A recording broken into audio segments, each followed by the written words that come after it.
to the Community Economic Development meeting. I'm John Weddleton. Go around. I'm Pete Peterson. Dave Whitfield with Planning. Mandy Honest, Clerk's Office. Paul Michelson and Daughter Construction here to talk about Title 21. Karen Cassick Michelson and Daughter Construction, representing Anchorage Home Purchases. Ron Thompson up here representing AHBA. Ryan Yell, Planning Department. Erica McCall, Office of Economic and Community Development. Amy DeBoski. Go around real quick. Ray and Leslie Heisen from Anchorage Driver Training. Okay. Matt Timmy and Emily from Temp Allison. The Temp. Okay. And then go ahead. Ross Now, Municipality Anchorage Plat Review. Kent Colby, Building Safety. Ron Wild, Municipality of Anchorage, Building Services, Building Safety. All right, thanks. So, we, through emails, had talked about switching the agenda actually and doing temp first and then get them to speak. So is that okay with you guys? Could you guys switch out so they can? Sure. So that's the- Are you recording how hard step?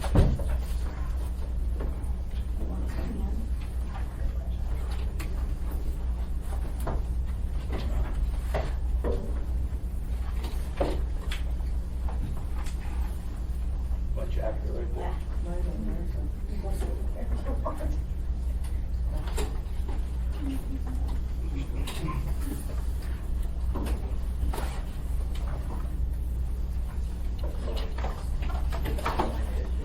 Sure.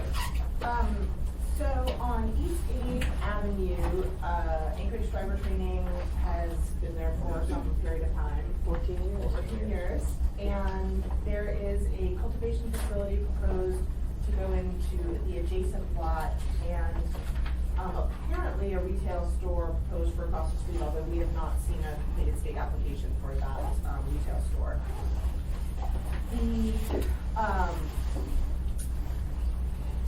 The cultivation facility did reach out to the city to ask whether we would consider the driver training to be a school, and it does not meet the definition of school under Title 21. It comes under instructional service. After that, the AMCO staff took the attempt application to the Marijuana Control Board with concerns that it may fall under the definition of recreation and youth center. And the Marijuana Control Board, at their meeting of February 2nd, did discuss that, but ended up approving the license, concluding that it was neither a school nor a recreation or youth center. So the representatives of Tempt were here last week, and they are ready to move forward, but of course naturally concerned about putting out a big expenditure without getting some guidance from the municipality and the assembly. I did reach out at your suggestion to the deputy director of the Department of Motor Vehicles to see whether having these facilities near the driver training would affect their recertifying. Right. And I was only able to speak to her Friday afternoon. She said she wanted to discuss it with the people who actually do that, and I haven't heard back. Just as far as procedures go, what we'll generally do is if someone's speaking, we'll give assembly members a chance to speak, committee members a chance, and then we'll go around. So you get a chance to speak, so just wave and I'll make a note.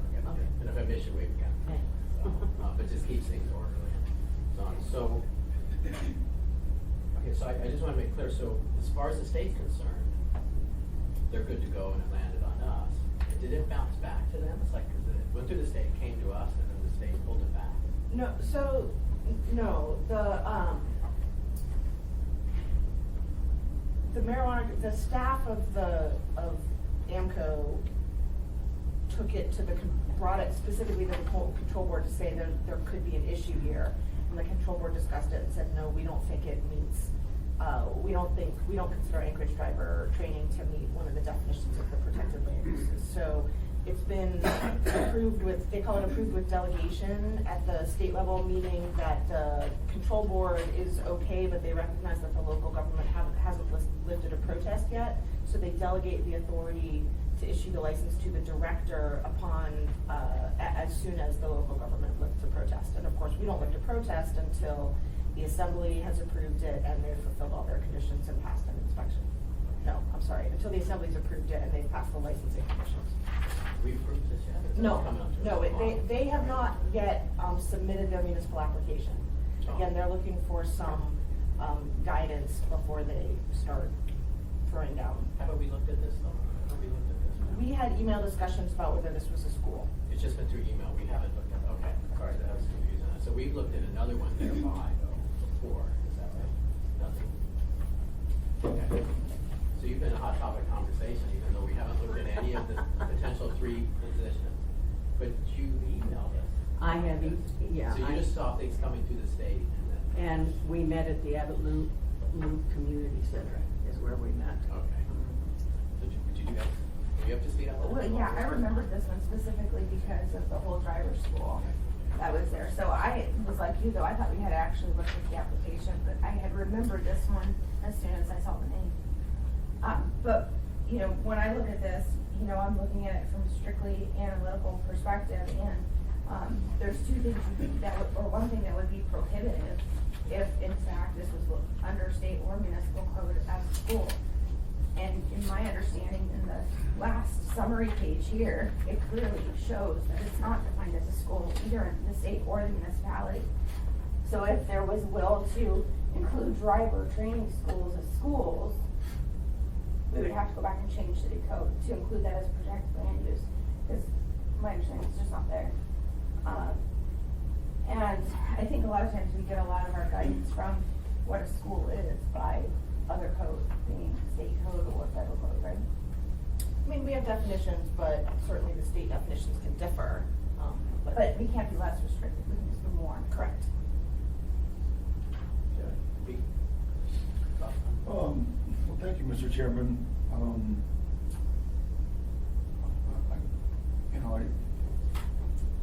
We did talk about this before.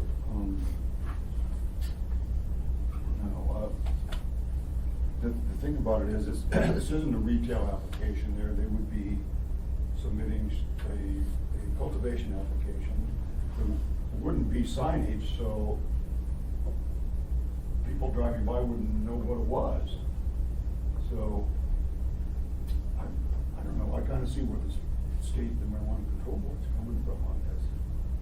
But, and you know, definition wise, unless we're gonna change the definition, it definitely, according to this, is not defined, doesn't meet the definition of official school. Can I ask a couple questions? Yeah.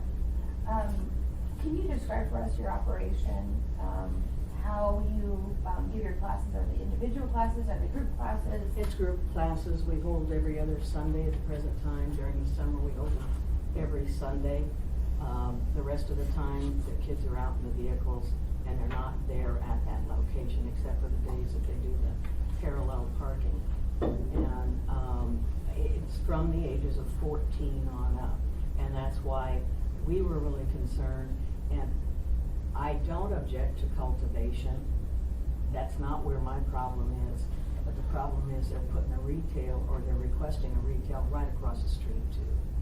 And it'd be like me putting my place right down there on 4th Avenue between 2 bars. It really would affect, I think it would affect our people coming to us. To have a marijuana facility located right across the street.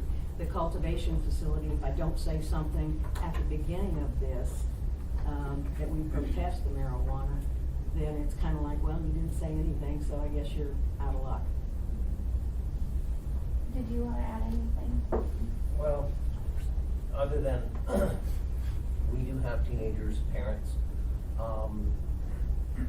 there when, outside of the normal training, if they train with us and at some point in time further down the road, they want to have any other information given to them, they participate there in the classroom, outside in the parking lot, working on parallel parking. So it's an intermix of variable time frames that people are there at different intervals.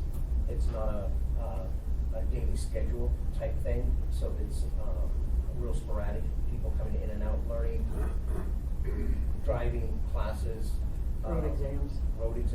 And so it's a lot of activity with the kids out in that parking lot.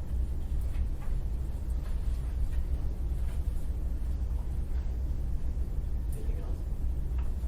No, I'm just thinking about this, you know, as far as protected land use, and you know, well, churches, schools, they're protected land uses, but they're also protected land uses, or they have regulations, I would say, within other parts of law, not just city code. So what would be, preschools are protected too, right? Mhm. Preschools are protected, so what would be the pros or cons for creating a driver's school or driver's training as a protected land use? I mean, how could we equate that to a daycare or a school or a church, you know, some of these other, I'm trying to make sure we're not creating a special class, just, consistent with what we already say are protected. And I guess one of the factors would be, places that children are frequenting, right? I don't know which way, you know, I don't know that, I think there should be a more substantive discussion about protected land uses, not just. We had some close, we had the dance school, we had the karate school. Right, We had that's a right. number of these things that are somewhat similar. And we didn't create protected land uses for those. One was right across the hallway.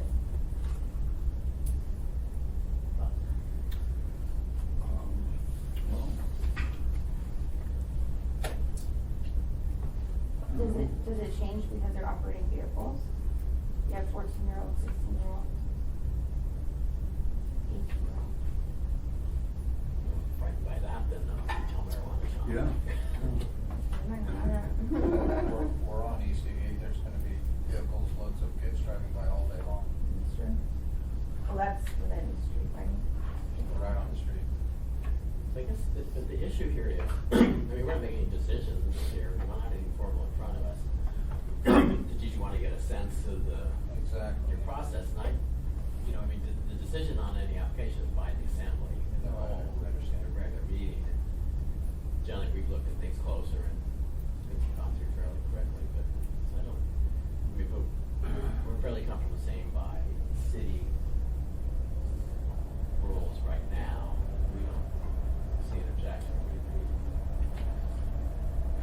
It doesn't technically reject them because of their location, is that correct? So the staff believes that the letter of the code would not prohibit this establishment from going into this location. The assembly can disagree with staff's interpretation. The assembly can also say, well, true, it doesn't meet that, but we have discretionary authority to make decisions for other reasons. Public interest is one of them. So, yeah, I would agree with Erica completely. I mean, yes, I'm looking at this as the letter of the law right now. The code does not protect, driving facilities or training schools. And the question that I brought up is the code sufficient? Is that something the assembly should change? And John makes a good point. We've had other instances. One marijuana shop was literally right across the hallway from a dance studio or a karate place where there's lots of kids all the time. And the assembly approved that application. And they did not go back and change the code. Are they licensed as a school by the state of Alaska? No, we are. because it's not a protected land use. Yeah, no, they're not. But again, you're listed as a driver's school, right? Right. But the state has come back in their interpretation saying you don't qualify as like a school, for example, like a preschool or like a middle school or like high school. It's a different type of school. They treat it more like what do they call it, a training? Instructional. That was here in Anchorage, it came back with instructional facility, and my comment was every school in Anchorage is an instructional facility, Sure. you know, but. So here's the thing, if the state licensed you as a school, Mhm. right? But you go back to the state and they say, well, you're not a school for protected land use purposes or because of X, Y, Z, right? Well, maybe they're not doing protected land use purposes, but let's just put it in that category because it's easier to understand. If the state's saying, yeah, we gave you that certificate, but it doesn't mean what you think it means, it doesn't mean you're like a school, Mhm. as we would expect, like academia. It's more of like an instructional type of opportunity. And they still give you the license. I mean, they're the ones issuing it to you, not us. So this city is gonna look at what the state did and said, listen, you're not entirely sure what the state did, or they aren't. So again, we're not gonna reinterpret what the state's telling you. Okay, I didn't understand that from the meeting that we had on the phone with the state. And when I called back, or I asked again after everything was said, trying to find out, what did you approve? Okay, did you approve the license? Did you approve the delegation? They approved the delegation to the director, is what she told me, or what I was told. It was to the director of the Marijuana Control Board. I didn't hear that it was directed the delegation to the Anchorage. No, so what they're doing is basically waiting to see, so in order to operate any municipal, any marijuana shop in Anchorage, whether it's cultivation, testing, doesn't matter. Mhm. You have to have 2 licenses. You have to have a city license, and you have to have a state license. Right. So, the way I'm interpreting what NAMCO did is, basically, they're not objecting, and they're just waiting to issue their license to see if the city says yes or no. Okay. If the city says no, even if they had said yes, that operation can't go forward in the municipality of Anchorage. But if they're kind of, to me, this looks like it's kind of a test case, like they're waiting to see what the city's gonna do, and then the director will say yes or no. And I would expect they would probably mimic whatever we do. If the city says yes, I don't think the director has the authority to say no. I didn't know that. At this stage in the game, At the state level. but at this stage in the game, and at some point, it's safe to say no, we can say yes, is that right? If we say Correct, yes. but the it's- state has already said yes as long as the city says yes. That's what the delegation to the director means, is if the city lifts its protest, the director issues the license. Rules in our court. But if we protested, we're not even at that point. Well, we've protested because they've completed a state application. And after our state application is complete, we have 60 days to protest. And so the clerk's office always issues the protest within a couple of days. Just like alcohol. Is there any licensing issue? I haven't gotten the application yet. Municipal application. Correct. So we start that review once we actually get theirs. But when the state notifies us that their state application has been initiated, we will issue a municipal protest pending the completion of the municipal process. I will say that the applicants did turn in an initial application for review last Thursday.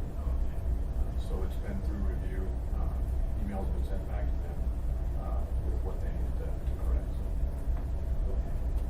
You know. So it is in our system right now. They haven't paid anything yet. Correct. Oh, so you'll do like, they'll just kind of show it to you, do a quick review. So yeah, we'll do an initial review of it to see any areas that they might be deficient, and then we'll send them an email back saying, this is where you need to improve, and then they'll come in, submit the full formal application, pay the fees. That's what we're working on. Yeah. So, you're ready to start building, but even before the city give you the license, it's land use permit. At this point, everything we do is real money, and we wanna make sure we're gonna meet the neighbors before we do. I mean, I'm not comfortable saying you're good to go, because really it has to be voted by the assembly, go through your process with the staff. I mean, we were not able to say that, so I don't know. Well, I think we've expressed to them that, the committee is a subset of the assembly and the full assembly will make the decision so that whatever happens in this room does not remove all risk. But they requested, Yeah, that we that's discuss okay. this and get a sense of what the committee thinks. I've had trouble with some of these establishments being so close to, like, the marijuana and the dance studio, or marijuana and the karate. But the fact is, every decision we make, it can't be arbitrary, and it has to have, I try to be consistent. And we went through a big battle about protected land uses, what should and shouldn't be.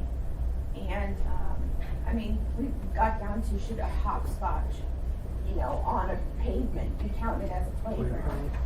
We've really hashed this out. And my sense is, you're not gonna like to hear this, but my sense is, I don't think they're gonna be treated as protected land use. And I'm just looking at the other applications that have already been, put forward, and the actual code citations. And because the state came back and said, no, you technically aren't a school, you're an instructional facility, or, that's what we're saying. No, that's what Heather, Anchorage we're is saying. So that's what we're saying. But the fact that AMCO is not objecting to your license, even though you have school certification, and now we're looking at the instructional versus actual school, I can see how this can create, as clear as mud at some points. Yeah. I can see that. But unless the assembly is willing to go back and revisit protected land uses, I can't see this being a stopping point for this particular location. Now, it doesn't mean there can't be conditions on their license. It doesn't mean, you might be able to sway 6 assembly members to stop it. It very well may happen. Like John said, we don't speak for the assembly. We're just 3 members of the assembly, sometimes 4. But sometimes what we can do, especially if we know your classes are specifically on a specific day, or Right. specific time or whatever, sometimes, you can work out an agreement with it. With the operators, say, listen, during this period, don't be open on Sundays, or don't be open on this period when we have our largest amount of students there. Mhm. That's something that creatively can be negotiated and discussed, and that might be a clearer, easier way for the operator to get their license approved. If they can hammer out some sort of agreement with the neighbors, that would minimize the impact to the neighborhood.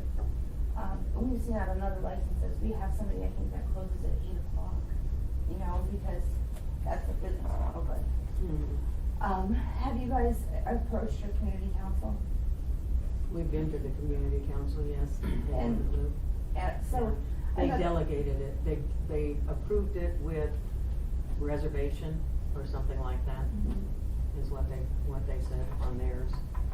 And then when the letters went into the state of Alaska denied the application of Attempt LLC until it's being placed on the agenda, which it was on February 2nd for consideration of denial. So that's what had me all confused, is this consideration for denial, whether or not the question, when they voted on it, they approved it. Now, are they approving it for consideration of denial? That's what had me totally confused at the end of the conversation. I guess the assembly has, basically, the only thing I would say, if you're gonna go back and address the land use issue and protected land uses, it may be helpful to have a work session with all assembly members there, just to get a gauge of if this is something that they wanna go back and rehash. My guess, just a guess, my guess is the answer will be no, because I think we pretty exhaustively have gone through the protected land uses. Doesn't mean that there won't, this might be one of those instances we said, well, maybe we missed something.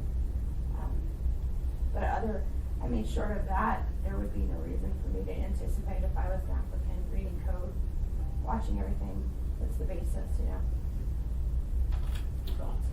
Well, Mr. Chairman, I would imagine that since this is going to be a cultivation facility, and they're probably going to be worried about security. I know if I would be investing large amounts of money in a cultivation facility, I'd be very worried about security. So I don't think they're going to be putting a lot of signage on the outside of their building. It may look like an empty warehouse when someone's driving by, and that's probably what they would like it to look like. And so unless we do go back and change the list of,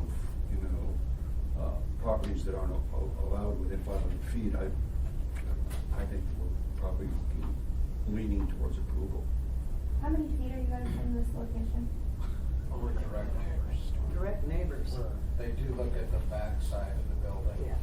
And nothing's gonna change. So you're within, It'll be zero you're within signage. 500 feet? 25 feet.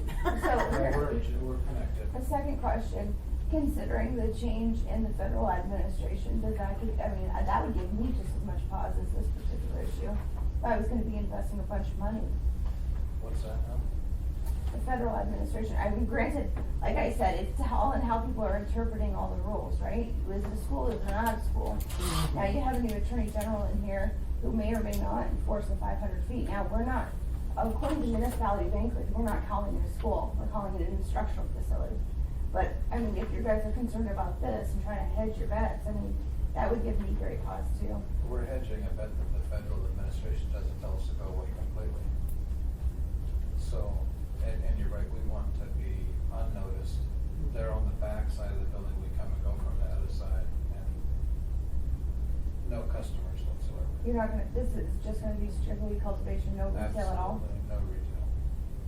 That's why we didn't really object to the cultivation part of it. I've got a problem with this marijuana place going in across the street that's selling it, and, it's got some kind of manufacturing facility that they're trying for. And that's the other, you've got that letter of Yin Yang or whatever. Probably going this next time. Okay, That's. This is the one, TNT building, Kansas. that's Yeah. in their place. That's a different letter. so, my sense is similar with cultivation, we hit, so the real issue is when the retail comes, we'll have more of an issue, so I don't know, does that give you any comfort, this discussion? But to try and set a precedence with something that doesn't matter to one that doesn't really make me feel too good, but again. Well, I think there are different rules for cultivation and retail, Oh, so where they can be, and, as far as zoning, and As far as zoning. if you have cultivation in B3, you have to have retail with, so the different levels of things Yeah. do have some different aspects, so retail can be treated different, but, so I don't hear a lot of anxiety from your operation, from the three of us, if that gives you any comfort. Oh, it does, yeah. Is there any issues with the transportation from their facility to other locations and the distribution? It almost have to be like an armored car type environment. It is. Yes, so this is one thing that kind of worries me too, is that, with that level of security and, people becoming aware of where they're at, what they're doing, potentially with the distribution from the building to the vehicles, people watching, and who knows, well, anyway, it just works. And so, same thing across the street. And so, I want to take that into consideration as well. I think that's a worry for all of us, for everything we've approved in this industry. But also, they will be having security cameras, so it may draw different people to the area, but they'll be on film. So it might actually increase security, depending on how you look at it. We don't even have people coming to pick up bill that would be delivered by security companies. And the security cameras as required, that would be required. Okay. You done? Yeah, I just wanna say that your concerns are not falling on deaf ears. Okay. On so many of these, licenses, we've all expressed serious concerns about a lot of this, especially when it comes to security and any proximity when we know there's, more kids there than, a typical construction site or, industrial area. So this is definitely something that is very concerning to the assembly, and I would tell you, even though, we've come through at the whole process, and when this comes up before the assembly, it may be months down the road, but when the license comes up, I strongly encourage you to come in and talk to the full assembly, because these are issues we can't ignore. We have to keep reminding ourselves and saying, is this something we should go back and revisit? Should we basically say no because it is too close? Should we go back and look at our definitions and change them? And that's why I keep saying, it's a conversation that keeps coming back up whenever it comes into a close proximity to kids. But this one is the first driving facility that we've had in years, so. We're just lucky. Yeah. Through the chair, I was gonna say, it sounds like their concern is the retail. It is. So, I might suggest when and if we get the other application that's for the retail, we can bring them back and discuss what it sounds like the real concerns are, cause the retail will be the one that will have traffic coming in and out and more opportunities to run into kids, so that would be a suggestion. I think that buys us time to hear from DMV as well. See what their issue Good is. luck, I haven't heard from them either. You're not Eric O'Donnell. I have to say, I'm from the mayor's office. I even sent them email, with this meeting, and that, guys, you're invited to attend but needless to say, I didn't get it until 5 o'clock Friday, so they, so I'm sure DMV didn't get it until 8 o'clock this morning, and they've always got something else going on, you know, so. Okay, well, I appreciate the discussion. We need to move on to the next one. Thanks for coming. Whichever you go, good luck. Thank you.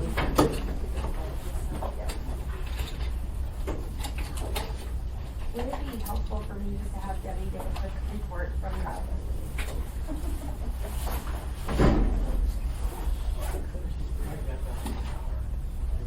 Amy, I can. Or do you wanna go? I can- I had her, I made sure she I had it. spoke to her this morning, if she'd like to be involved. I told her if we had questions, we Sure. would call her. Sure. Thank you, Erica. That way should be fine, because I spoke to her, you spoke to her, you spoke to her, and I don't think Thank you. it's terribly common. Everybody want to move up to the table there? Ross and Ken? Oh, Sandra. She's the chair that she gets you a red light report. Yeah, I call her when I don't understand. I'm like, Debbie, I don't get that.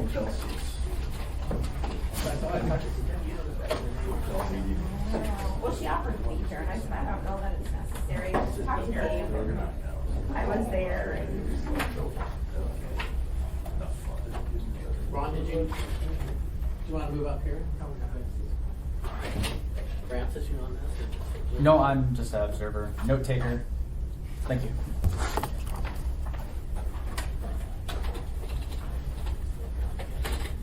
Okay, so this is,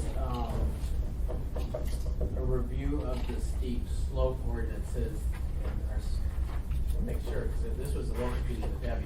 We had, Title 21, then we had AO 34, and then we are modifying AO 34, which my understanding is not really in effect now because it sunsetted December 31, but we're still kind of looking at AO 34, and that's our starting point for what is on the agenda for the Assembly tomorrow. Is that correct? Well, I think AO 34 is what kind of spawned this whole need to amend Title 21. So when it sunsetted, we reverted back to what the current Title 21. So we're amending current Title 21 to deal with the situation of the sunsetting of 34.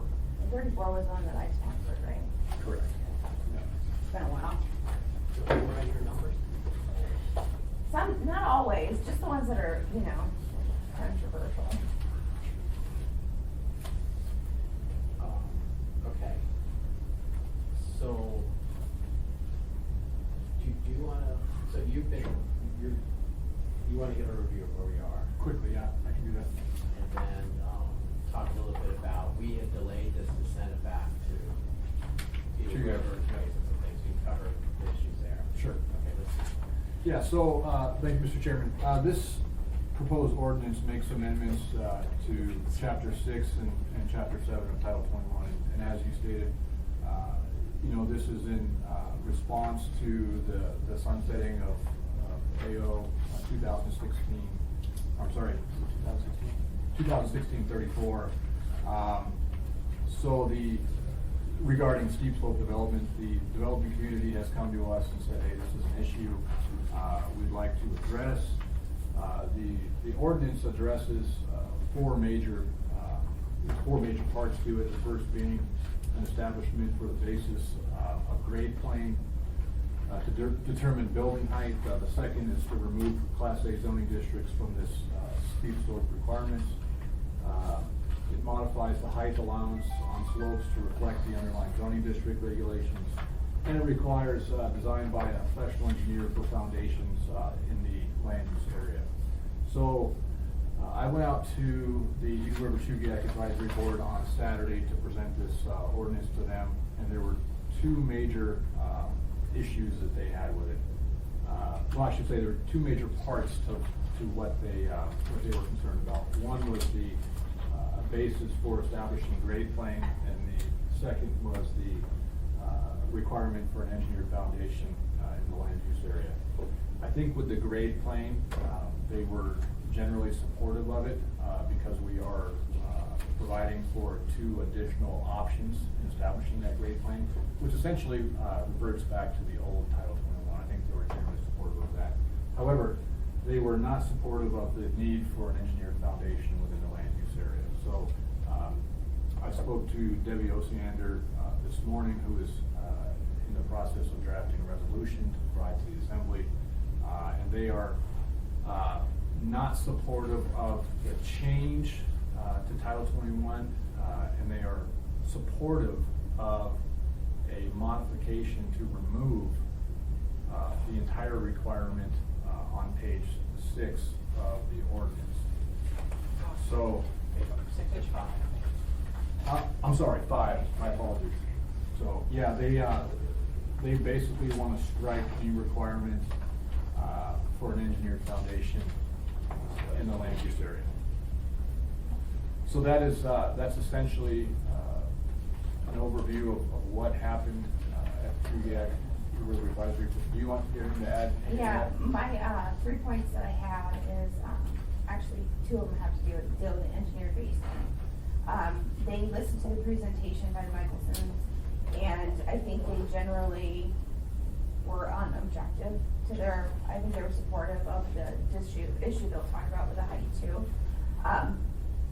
But when it came to this, one of the big issues, and it was a sticking point maybe with Debbie more than anybody else, but when you read this, it keeps referring to the Hillside District Plan, and now they're adding some requirements in Eagle River with no consideration to the Kugiak Eagle River plans. And so that was a big issue at the advisory committee. Would you agree? Absolutely. And so, again, Eagle River is looking at it going, listen, we look a lot different than the Hillside does, and there's no consideration. And I wanna just emphasize, this idea of engineered basements, and this came up in part because, some of the, people that do building in our community were there and pointed it out. But we're talking about requirements for engineered basements. You know, we were starting to ask, why are we putting it in Title 21 and not Title 23? Right? So that was a question that came up. But beyond that, Kugiak Eagle River is very, very protective of their service areas. And Dave heard me give my 2-second spiel about my concerns, and to see if the same concern was there with the board. But when we build a house out in Kugiak Eagle River, the notion that we don't have our buildings inspected is ridiculous, right? You have a mortgage on a house, you still have to have your buildings inspected.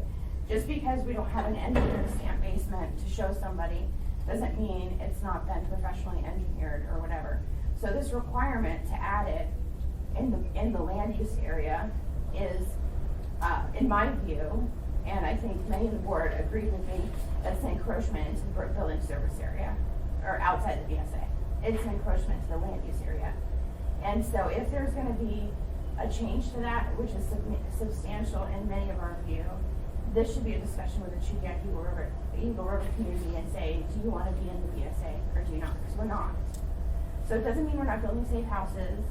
We're not having houses slide off the sides of, Eagle River Valley or Highland. It just doesn't happen. And so to a lot of the Kugiak Eagle River community, this is a very big issue. And so I completely support their desire to have that reference stricken. Because again, it's been added in, and as you read the document, all through here, look, the very first whereas talks about the Hillside District Plan, no reference to Kugiak Eagle River. But we're gonna impose changes, significant changes, and when we talk about an engineered basement, you think, oh, it's just for safety, right? That's the pitch. But it's gonna add $6,000 to the cost of the house, potentially. That's the estimates I've been getting from the builders I've been asking. So to me, again, when we make a big change like that, it's not to say the discussion isn't worth having, and that's why I bring up Title 23 versus Title 21. If we're gonna have that discussion, let's have it front on and have that discussion, but it needs to be a substantial discussion with the Kugiak Eagle River community, because this will impact us, I think, more than anybody else. That's my take. I like that too. It's also part of the hillside, is outside of the building safe area. So I appreciate you bringing that up. It's important. Thank you, Mr. Chairman. I'm not a builder, I'm not an engineer, I don't understand all of this. So if someone doesn't have an engineered basement, how do they design them the basement, if it's not engineered. by Estimate. someone. Yeah, Okay. Mr. Pitts, through the chair, Amy's correct. In the land use area, this, in my opinion, is two issues. You put it in Title 21, and someone goes through the effort to have the engineered foundation done. They bring it to the municipality of Anchorage, they take it over here to zoning stamps it, it leaves. There's no enforcement because it's outside the PSA. But Amy's correct. Any house that's done with AHFC money or any funding at all, the banks and AHFC demand that the houses be inspected by an ICC certified, ICPO certified inspector. So the house, all the plans are done and the foundation inspected for rebar, it's inspected for the concrete, it's inspected for the fill material underneath the foundation, it's inspected for the size of the footings, the size of the foundation. So it is all inspected, so it is covered. The other comment I made, there was several engineers at Eagle River, and I made a comment that there hasn't been any documented cases, and I was told I was wrong. And the cases that you'll find are the old wood foundations back in the mid-70s, early 80s. There was this idea that wood foundations were acceptable to hold up houses. I questioned them back in the 70s. I said, boy, we're looking for trouble here. On a 4-foot high, they're probably fine, but you don't do wood foundations with 8-foot retaining walls. So you are probably getting some failure from them. But concrete foundations, I do not know. And I've repaired a lot of foundations, but none of them have been concrete, and none of them have been in the retaining. And the other thing, most builders, if you want to use builders, I can't speak for homeowners, but builders, they're liable for a foundation for 7 years under state statute. They're liable for the integrity of the house just for one. That's your warranty period. But if you look at state statute, they're responsible for the foundation for 7 years. So. Can I add one thing? Yeah, Before you go on to the next? The other thing I was gonna say, Pete, there was one example that the engineer cited of a house that had a wood foundation or had a foundation, and it was owner built. And so it wasn't, the owner had done some creative work themselves, and that was an issue. But really what they were talking about mass slope failure, like the big earthquake, right? And an engineered basement is not gonna stop that, right? And so when we talk about, different soils and different where you're building, we're not, in Chicago River, we're not building on like in Turnagain RMC. It's totally a different scenario. So that's why I say, whether it's architects or developing and building your plans and stuff. I mean, I built my own house, 18 years ago, and I remember I had to get financing. Most houses require financing, and I had to go through many inspections. We had to wait actually to close because we were waiting for an inspection. So I just want to make sure that everybody understands that narrative out there, that somehow because we don't have a stamp that we show the city, doesn't mean our houses aren't inspected and built up to code. Because even if they're inspected or not, they all have to be built up to code. That's the law, right? So I just want to remind, every time this comes up, I want to say that particular thing. But when we're talking about the engineers and the failures, probably 6 of the 7 examples that were given all had to do with mass slope failure. So we're talking about liquefaction of soils and mass houses falling into the inlet. That's just not going to happen in Chicago River. Thank you for that, Amy. I was good. Sorry. I'm sorry to interrupt. No, that was great. And I do want to tell you, Mr. Pease, if I may continue to chair, is that unless it's paid for cash out of pocket, it's going to be inspected by somebody. Just as an organizational thing, because we got 45 minutes for a complicated thing here. We're sort of working backward down a big list. So let's focus now, we are pretty much, but on this foundation issue, because that's one. And then we can maybe talk about Class A, Class B, and then the height and the grade length or something. Makes as much sense as anything. So now with the foundation, so in the packet here we have, I think Ron, you had some comments on this. Do you want to? Yes, if I can draw a picture.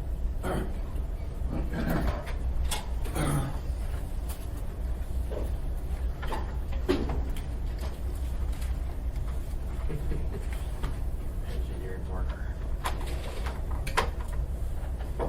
And Ron is with you.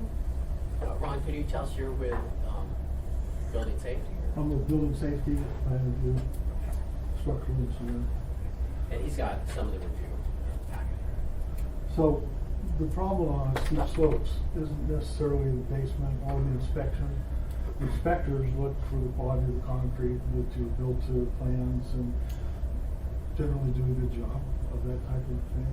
And steep slopes, the big issue isn't necessarily the whole area that's gonna fail. It has to do with soil on the back side of the slope. So you get this, trying to push the whole house over. So it tries to move that in like that. So the inspector's not gonna pick that up. Structural engineer should pick that up. We've had no end of problems with that in building safety. They come in trying to resist that force through the foundation of the building. It's a fairly substantial force. So it's not just a basement, it's a basement that's got a daylight on the other side of the stairs. Okay, you have a question? No, still, that's just doesn't move me from my position at all. I still don't see how requiring you to be an outside PSA that, you know, to me, this is a much bigger issue and fundamental issue than whether or not your basement should be engineered. I think, like I said, this is a fundamental service area discussion for me. Mr. Chairman, what Ron drew there is it's a total worst case, 1,000-year disaster. I've built some houses on the steepest lots in this town and Eagle River. I've been up to several of it and actually measured, because I was concerned. We did one on a 60-degree slope roof lot. That hasn't moved a quarter of an inch in 18 years. Because I've gone up there, looked at the separation between the driveway and the foundation. I've also put a level on the house, and it's not moving a lick in 18 years. The case he brings, most of the time, it would actually be stepped back one more time. You'd probably have something up to the left actually holding the stuff on the right. The truth of the matter is, Mr. Chairman, no matter where it goes, it doesn't belong in Title 21. It belongs in Title 23. That's another battle for another day, but it's in the wrong section of the code. Ron? I've used to do inspections for all state insurance, and here in town, I actually saw one that had moved over like 6 inches. So it's not like it doesn't happen. Yeah. So I think we do have a couple issues here, though. It may or may not be important. It's not trivial, but then it is, should it be in here in Title 23? And there seem to be gelling over time. Do you have a comment? Speaking from a person who regulates Title 23, I would rather not see it there. In my opinion, if you want to have it, if you want to keep it, if you feel it's worth value, keep it in Title 21.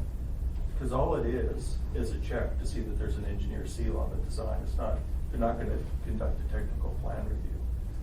And when a land use permit comes in, it goes to only the Title 21 reviewer. It doesn't go to any Title 23 reviewers. And that Title 21 reviewer is obviously just looking for things in Title 21. He's not looking for things in Title 23. And so if you start putting land use regulations in Title 23, it kind of messes with our business practice. You know, it's just much cleaner. If you want to keep it there, because all it is a simple check for the Title 21 plan reviewer. Can I ask a question? Sure. So the check though is an engineered basement, isn't that a building code or a building, wouldn't it be a building type code to building type regulation? All he does, they look at the plans anyway. So he's just gonna look at the structural plans for the design of the foundation and see that there's an engineer seal on it, and he's done. So we're talking however long it takes him to turn to that page to see that seal, and he's done.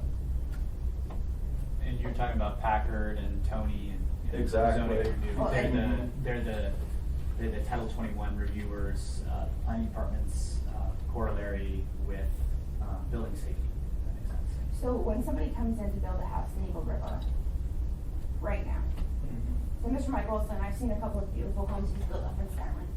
So say he's gonna build one, he comes in and he says, I need a land use permit. That's it. Yep. And so, as a representative of Tree Gate Eagle River, it's a simple stamp, but that stamp to me looks like $6,000. That stamp to me looks like, it looks like an encroachment into my land use area. So can you see how Chief Eagle River's like, hang on a second, this isn't just about basements, this is about land use area and the reason we're outside of it. Through the chair, may I? Yeah, someone's doing the design anyway. Whether it's a licensed engineer doing the design or a home designer. Yeah, and whether it's gonna be $6,000 additional dollars or not, I couldn't say. That's But, what but, they told but it me. would seem to me that if the guy was hired just to design the foundation and do nothing more, that seems very high to do something like that, but.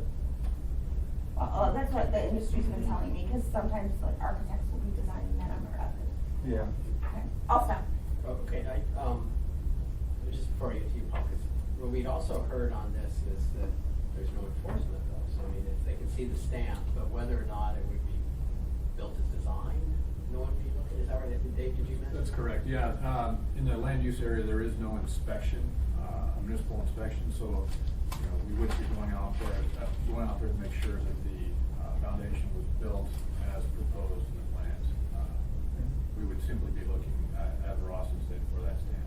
See, this is what I worry about, because once they pass it, then they come back and say, well, now we need inspections. And then it's that mission creep into the land use area. And again, if we're gonna have that discussion, let's have it, but let's have that discussion. Let's not try to come in the back door. That's what I'm worried about. Through the chair, so your private inspector, who the bank's requiring you hire, he is going to inspect in accordance with the approved plan. So he's gonna inspect in accordance with that engineered plan versus a plan that was done by a home builder. So what's not gonna happen, no one's gonna prove that the engineer was correct, right? It's not gonna undergo a technical plan review.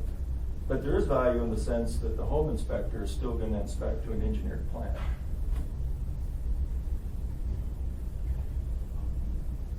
Paul? I slightly disagree with everything Mr. Nussbaum said. This house here was built in Eagle River. This is a big house, granted that. To have the foundation of this house, because I was concerned about it, Karen and I were, we went to an engineer, it was almost $9,000 just for the foundation engineer.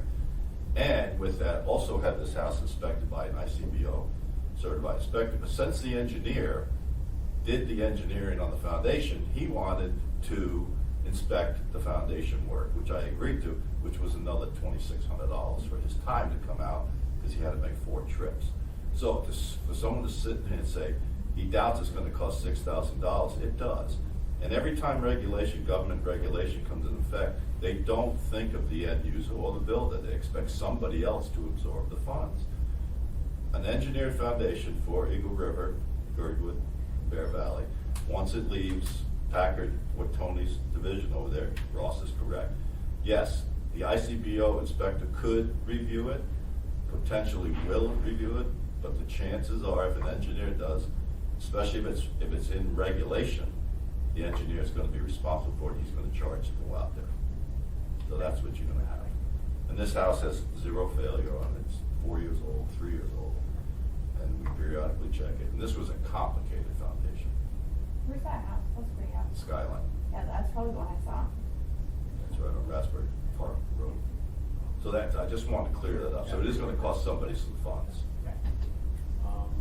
I thought I've had on this, I mean, there has been, thought as Amy has said and others, you know, it's okay, can we just pull this out for now, out of this detailed ordinance and make it a separate process? Do we have critical issues right now where we need to do it quickly? Or can it be put off, we'll do a separate process? I'm asking you because you've been talking, you can ask Ron, You know, I mean, I'm probably not the appropriate person to speak to this. I'm more the technical side of the house. This is more of a political issue than a technical, Yeah. Well, and I want to point out, this is new.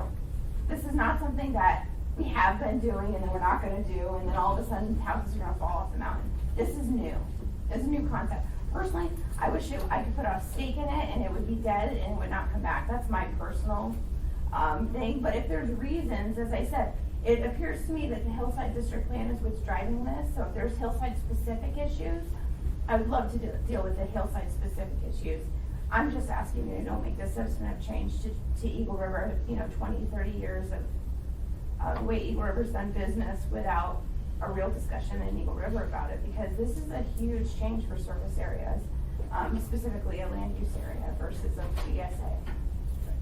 So are there, do you know of any cases where we need to,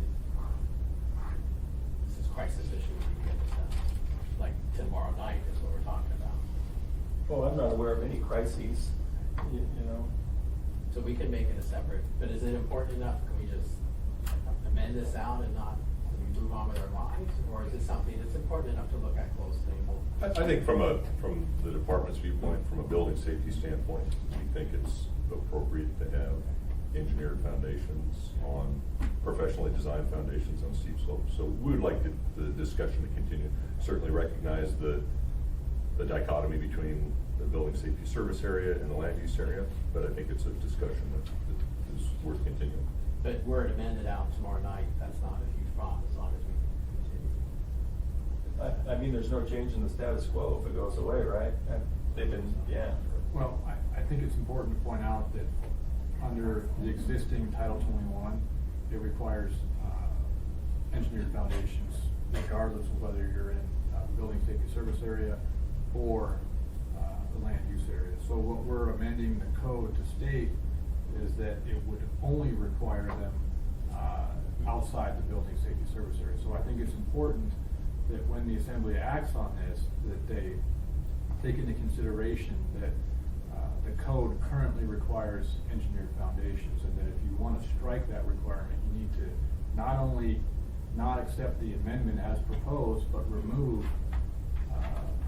or amend current Title 21. So let me understand this. So my understanding was this was going to add, so I missed it then. This is going to add engineered foundations. And what I did catch is it would add, so you're telling, I was thinking you were adding it because Anchorage already has to have amended engineered basement. So what this is saying is basically you have to have an engineered basement in Eagle River, but not in Anchorage? So the current code states all buildings and structures shall have a foundation which has been designed by a professional engineer. The amendment is to add language that says all buildings and structures within the municipality of Anchorage, but outside the building safety service area, shall have a foundation which has been designed by a professional engineer. So would I accomplish my same goal if I just cut that sentence, but outside the building service area? Because what I'm coming to, I'll just be very honest, I don't want engineered basements. I don't want the government to force it. And that's kind of what I'm trying to point out is if the intent is to not have engineered foundations, then you need to strike that entire section. Which is what the Chicopee River Correct. Advisory Committee and recommended was to strike that whole section. Correct. Mr. Chairman, just one clarification. I want to make sure I'm correct here. The current code, current Title 21 says designed by a professional engineer, architect, or other qualified professional. So just to bring it to. Yeah. And see, and that's what I was thinking, because this is limiting it to, has to be an engineer. Because my understanding is some of the home builders right now, whether they're using architects, they're using other professionals, not just engineers. Okay, so then my statement was right originally, because I'm fine with the it's that whole limiting factor, I think, is what's driving up the cost. How do you guys do it when you build a house? Isn't an engineer every time that engineers, it's architects, you're gonna bust if you don't get to talk and say, it's architects, engineers, or qualified designers do a lot of their own engineering. And there's many of them in this. I'm fine with that. Okay, so the current wording, so don't delete architect or qualified professional. That leaves us where Title 21 is. Correct. So we could, and that. As long as you're okay. Yeah, I'm fine with that. Okay. I'm not saying, I want to pick up, Joe down at Quickie Mart to engineer basement. I'm not, or, Sure.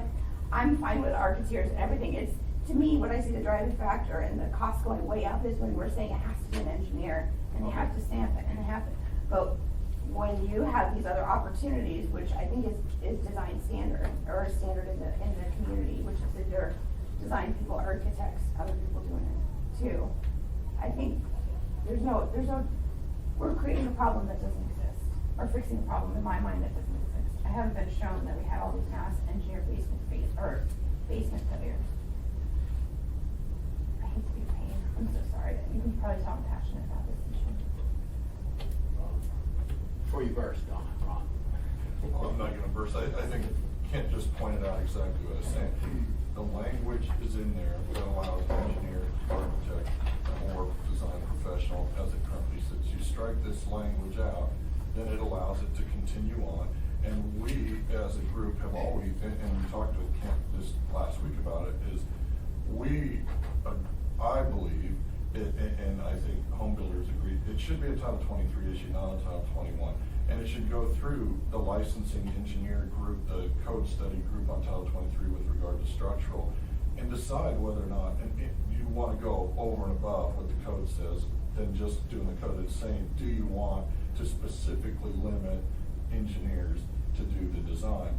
And I mean, that happens today in almost every design with regard to anything that's over a certain height, because most of the designers that are not licensed engineers do not have the capability. So it just happens. I mean, the big houses almost always end up going to, most of the time, to an engineered foundation design by a licensed engineer. But the problem with this is regulating to where you have to could take the smallest of simplest foundations and turn it to a licensed engineer. That's the problem. And I think that it needs a bigger discussion if we're gonna do it. And I'm not a big fan of that. I think that the state regulations govern licensing, and they should stay there. And we should govern the codes, which Title 23 covers Eagle River. There's no, Title 21 covers Eagle River. Those things are in place, and I don't think we need to add this extra piece to it. The state's law governs us licensed engineers to what we can and what we have to do, and what's exempted by what we have to do. That's really kind of the bottom line. And I gotta go, but I appreciate that. Thank you. Yeah, through the chair, just real quick, so what is the home builder's position on the existing language within code? Are you generally accepting of it at this point? So if the assembly decided not to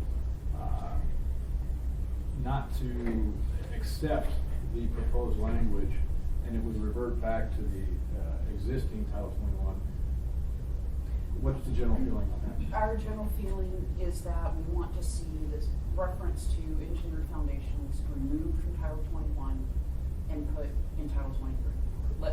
Or just leave it and let Title 23 handle it. It's an overstep in regulation, and you know, who's gonna enforce it? That's the biggest thing. Who's gonna enforce it? I could go and have that engineered foundation done, but then just pull that page out of the plans because nobody's gonna inspect it. So it's just a waste of money. Over regulation. If I could clarify. And I wanna, before I'm done, we talked about when we passed Title 21 that the assembly promised us that we would be given the opportunity to fix and continually fix the issues that we came up with, and this is one of them. So we're gonna start pulling permits here within a month, and we really need to get this taken care of. But I think if we revert to current code, it is all buildings and structures shall have a foundation which has been designed by a professional engineer, architect, or other qualified professional. And you're good with that, Mr. right? Chairman, that's how it is today. Right, and And that's what building, Karen's an AIBD, she can do it, she elects not to. We'll use Karen Cushman, who's a building designer in town, she does it. And we wanna keep it that, where they can, as long as they are still classified as a building professional. Qualified. Yeah, someone that's been designing houses for 20 years should be a qualified professional, I would think. And I think that's what we're talking about, is reverting to that language and then revisiting this as a separate process. Sure, I want that section. Ron? So, I take that back, sorry, Mr. Chairman, she said builders want that section, so how do you want it done? I just want to take them out of Title 21. It just doesn't belong in Title 21. So I just want the whole language stricken. Right, that's a big thing to hit between now and tomorrow evening. Yeah, I think But if we let's- reverted to this and made a separate process to revisit this, would that work? Well, this Eagle year? River wants it gone too. And in Eagle River's district plan, they don't even have to deal with anything different until they get at least a 25%. So we're already taking them for their 5%, and now they have to comply to our rules. it just, any regulation here that requires something to be addressed by anybody, whether it's a independent home designer like I am, or a structural engineer or civil engineer, just shouldn't be in 21 at all. I think, can I jump in for a second? Yeah, I think for tomorrow night, I think if we're gonna come in and start looking at these discussions, because I think you brought up some good points about what they look at in town when they're trying to decide if everything's good to go. I think that's a substantive discussion. I think for tomorrow night, I would make the recommendation, that the committee makes the recommendation, that Eagle River Advisory Board's request for this amendment be accepted, to take this, because if we take this is a new ad for the engineered basements in Eagle River. If we take this part out, it just reverts to what's already there, which is a design professional, engineer, architect, or other qualified professional. I'm fine with that. That's not changing anything. That's the status quo.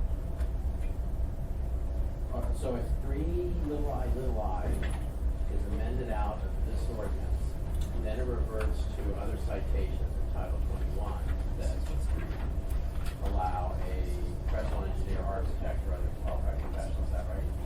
So we're not removing that from all Title 21 if we remove, because 3i is just under steep slopes. Correct, that's correct. So this wording of all buildings and structures designed by professional architect qualified is also in another part of Title 21? I don't believe it is. Well, what I'm saying is just directly what he read earlier. Correct. If this is new language, if we strike this from the AO, it reverts to what he read us, which says, because it's right here in brackets, the foundation by a professional engineer, architect, or other prior qualified professional, that's still in there. We're not taking that out. Right. We're just taking out the limiting factor that it has to be done by a professional engineer and only a professional engineer. Okay, so you would leave you would not amend out 3i. You would revert it to the current. Okay. Well, what I would do is, because I think I would get the same place, I would strike that whole new section. There's no reason to have it, because it will just keep what's already in Title 21. But this is the only place it's in Title 21. Correct. Yeah, and I think, Amy, I think it's important to maybe put on the record tomorrow night that you're looking to not accept the proposed changes, because if you strike the entire section, Yes. you're essentially striking what's in current. So what I would say is, we're not accepting the proposed language, or the proposed addition of the language of the proposed change. Can you help me write it? Yes, yeah. Because you know what I'm trying to say. Yeah. And I'm obviously not saying it very well, but what I'm trying to say is I don't want the new changes, I want what's there now. Correct. Yeah. Let's briefly, Ron, is there now? Didn't it, doesn't it say that all of the structures have to have engineered foundations? If I may, through the chair. Yes, Ron, it says, so this is under the steep slope section in Title 21, but it says, all buildings and structures shall have a foundation which has been designed by a professional engineer, architect, or other qualified professional. That's the code section. Right, And- I'm fine with that. So, Let me just say that means that every building in the steep slope area would have to be designed by a structural engineer. No, No. it doesn't. No, it doesn't. See, what this amendment would do, this amendment is limiting it to only an engineer. Well, current code says it can be an engineer, it can be an architect, or it can be a design professional. So, misunderstanding something. So- On this part, had two things. One was to exempt that requirement for all building safety. So, if I may, through the chair, so the amendment would have required that only buildings within the building safety, outside the building safety area, have a foundation designed by an engineer. That's how it was written. I'm not gonna read the whole thing. What we're proposing, what is being discussed, we're not proposing, what's being discussed is striking this entire section from the amendment and relying on existing Title 21, which says, in a steep slope area, all buildings shall have a foundation designed by engineer, architect, or qualified professional. And would that include It's ones in building safety services? Correct. So, big issue here is that this amendment is going to say that it's not required. So through the chair, I think we're okay, Ron, the amendment is going away for now. It'll be discussed in the future. We're reverting back to Title 21 as it's written right now. And then we will, the group, the subcommittee will discuss in the future whether there's other changes they want to bring to the table for discussion. I'm fine. Just for the way this would be written, you could say the amendment is to strike from this ordinance 3 little I, or would you present it as, so that it, I think what we want to see is so that it will read and never repeat. Correct. Current. I think it's important to put on record that you're not accepting the proposed changes. Yeah, And- that's exactly it. I think Dave, you hit it, because my intent is not to strike that section that's there right now. My intent is just to not take the new changes. Can you spell out so that the wording will be as it is in the new code? Correct. Something like that. You're my hero. Thank you. Are we good, Pete? That's fine. So Yeah, we'll it makes move that. sense. Mr. Chairman, just want to reiterate a little bit that it's urgent to the community, to the building industry, that this does get resolved on building permits we're making application, other builders are, and this can't drag on much longer because it's. Why we're here on a Monday. Could have been sleeping in. It was such a- We But I mean, understand. you gotta tell the other assembly members the urgency of this Right. also that aren't here today listening to No, this. I think they Okay. understand that. Appreciate that. The last question, John, was on the grade plane and the height. Did we have some questions on that? Do you want to move on? Do you want to split those up? Talk grade plane and grade plane refers to, Well, it refers to the basis for which your height of the structure is measured. So the way that current Title 21 is written is somewhat confusing. In fact, we drafted a policy and procedure that was roughly 6 pages long, explaining the process for establishing grade plane in current Title 21. Obviously, that's difficult to understand, and we had dealt with the home builders on that. So what we're proposing with this ordinance is to revert back to old Title 21 and the way that old Title 21 establishes grade plane. So in the ordinance on page 3, it provides for 3 options in establishing grade plane. First option, example A, is if you have a grade difference of less than 10 feet, you could use that example. Example B is the way that you would establish grade plane if the difference were more than 10 feet. And then example C, or option C, is keeping the existing language, which in some instances could be used. So it provides more flexibility to the home builders in their way of establishing grade plane for the purposes of measuring height. I just want to clarify some of the definition, because I guess I didn't think of it in terms of we reverted to old code. We kind of have a combination of the old and that. C is the new code. Where Correct. it's still there. Correct.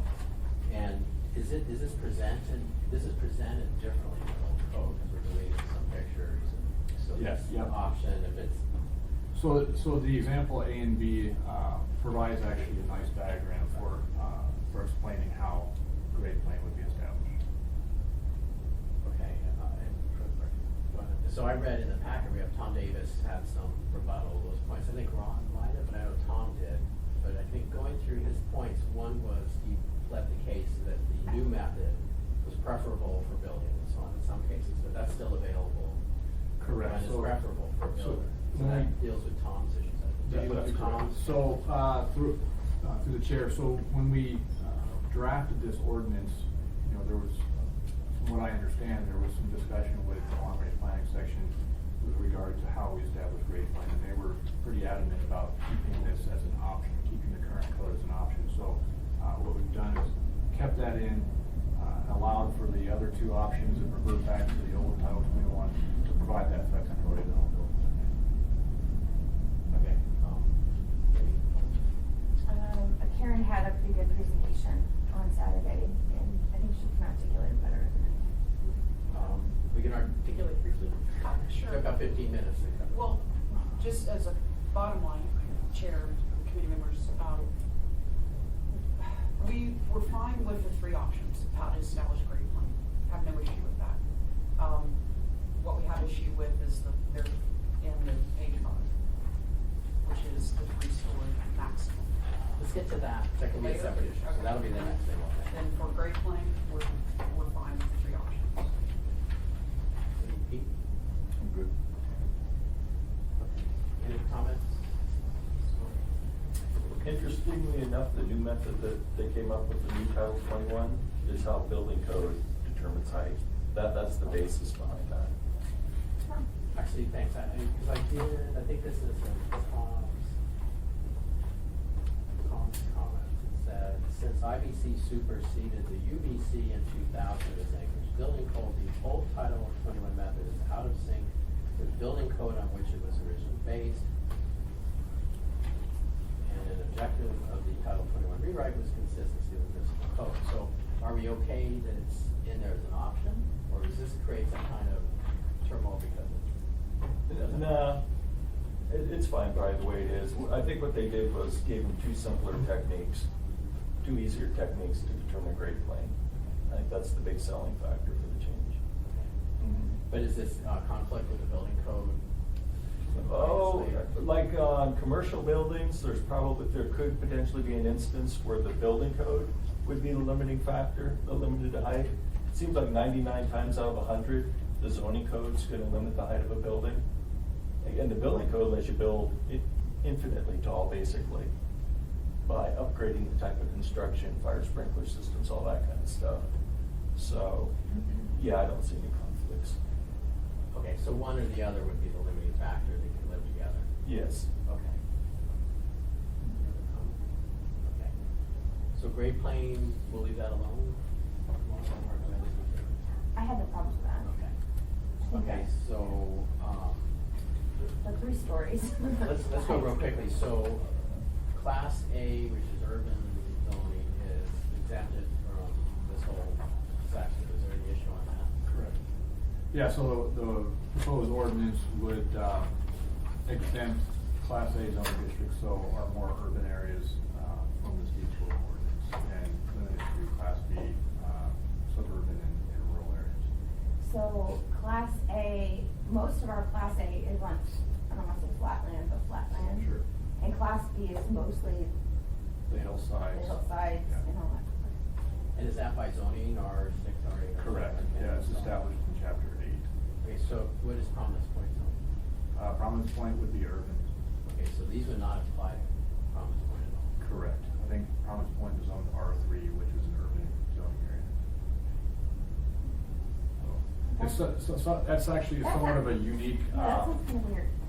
it's somewhat of a unique subdivision. I mean, obviously, Prominence Point is on the hillside, but it has water and sewer, it has a higher density, the lot sizes are smaller, it's somewhat of a unique subdivision. I don't think it's likely that you're gonna see too many other subdivisions like that going in on the hillside. The cost of doing so, the cost of extending water and sewer would be astronomical, and it probably wouldn't be something that you would see in the future, or in the near future, I should say. You might have been up there thinking about slightly up the hill, I mean, just above there, there's property. What is that zone? That's Panorama, and that's zoned, it's zoned rural. I think it's R7. I think it's R8 or R9, might even be R10. But that property had preliminary approval to do roughly 28 lots on on-site septic systems, and they ran into some pretty substantial problems with that, and now, in fact, it's good timing. I just spoke with somebody last week about subdividing that lot. It's roughly 100 acres into 4 lots, so that would not be a property that would be developed any more than a rural area would be. I had a question on this one. When I was looking at, I know on the hillside, they're having a lot of discussions about 3 stories or 4 stories. I'm on the last page. I'm on page 5, 3. I 2I, where it says, in all Class B districts, where option B is picked, basically, the grade plane structures are limited to 3 stories. That's our next, so let's close that. Oh, I thought we were, Class A, B, don't okay, get to that. I thought we were in that, actually, Okay, sorry. maybe we are. Okay, so the Class A, B, we're not there. We're okay with that? Recommend with that? We're exempt. Okay, okay, so now we're on to. Is Class A rural, is that considered so many acres, or is that? Class A is not rural, it's your urban areas. What's the Class B, the rural? Class B is rural, correct. Is there so many acres that consider? Typically in the Class B area, you're gonna have a lot size of over 40,000 square feet. So, it'd be a lot that would be able to support an on-site septic system. So, which most of the hillside is. When do we approve any R7s? There could be, but they could not be an on-site septic system. Code requires 40,000 square feet. But R7 is still in Class B. R7 is a suburban area, so it would be, suburban, I believe, is Class B. I have the list of Class A and Class B districts in front of me, and Class B districts. I mean, so Class A is intended to be urban zoning, and Class B is intended to be rural zoning. So the only zoning districts in the Class B rural zoning is the R6, R7, R8, R9, R10. So those are your suburban or rural or alpine slope residential. There's also the Turning and Arm district, so Turning and Arm and the WS, which is I think the watershed district. So that's just some really mountainous areas that are intended for no development because they're important mountains. There are a few other districts where it's determined by the planning authority, like Parks and Rec districts and Public Lands Institution District. There's a couple others, but everything else is considered urban. And a couple years ago, I looked at the Hillside District Plan, the Hillside of the Anchorage Bowl, and there were a number of properties that were zoned R3SL. So they had this funny, sort of out of character that they were zoned R3,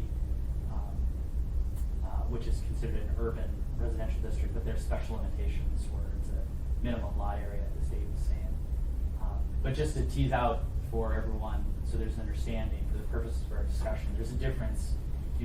There's what it's zoned, but that doesn't necessarily mean that it's a rural area or not a rural area. We have these outliers, like on the hillside, that are zoned R3SL. So it's which is Golden View and Providence Point, places like that. Is it Southport or Connie's development? The one on Hunter Highlands. Well, Highlands, that's, yeah. That was rezoned from R3. It's zoned R6 now, R6SL. Oh, yeah. Okay, so we should move on from that. So height restrictions, we'll talk about that. Yeah, so the height restriction amendment to this proposed ordinance basically is found on page 5 of your staff packet, or I should say of the ordinance, where it would remove 3I, double I, at any given point, the height of the structure shall not exceed 25 feet. So basically what it does is it removes that 25-foot limitation and allows the builder or the homeowner to construct in accordance with the underlying zoning district regulations. So if the underlying zoning district allows for a 35-foot height, they can build 35 feet, and they're not limited to that 25-foot portion of the code. Just to make clear, so by not mentioning that, that's the default. Correct. You're in that zone, that's Correct. by not calling out 25. Correct. That's where we are. Yep. So the only variation then is structures limited to 3 stories on the downslope side. Correct. Okay. Comments, Pete? Yes. So on this particular one, I know we had that discussion last time about 3 stories or if we should just go with a height number or whatever. And I'm thinking about some of these houses on Skyline that are just have amazing views and they're just gorgeous houses. Is there any situation in which by limiting it to 3 stories, we're actually limiting the underlying zoning? We're actually giving them less that they can work with?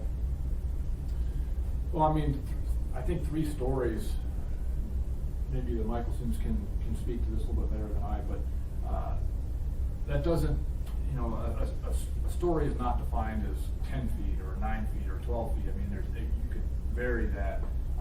I don't know where putting that in or removing that is gonna have any effect on any of the. And the reason I ask is, can I see that picture of the house you have on Skyline? It's 2 stories from the front, 3 stories from the back. 2 stories from the front, 2 stories from the back. That one still would be 3 stories. So that would conform to this proposed section. That house would conform to this, but since, just, you know, those things you think about in the middle of the night. If a person wanted to build, you know, in Prominence and other areas, people are building very contemporary houses now. And if they wanted to build a 4-story flat roofed house, they can't do it with this proposed 3-story language.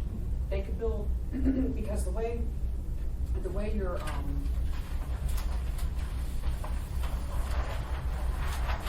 here's this house, this picture. The way we figure the height now is we're going back to the way height was calculated years ago, where you're going from the garage slab, basically, or 5 feet out from the garage slab. And then you're allowed to go up from there 35 feet. In our 6, 7, 8, 9, 10 is different.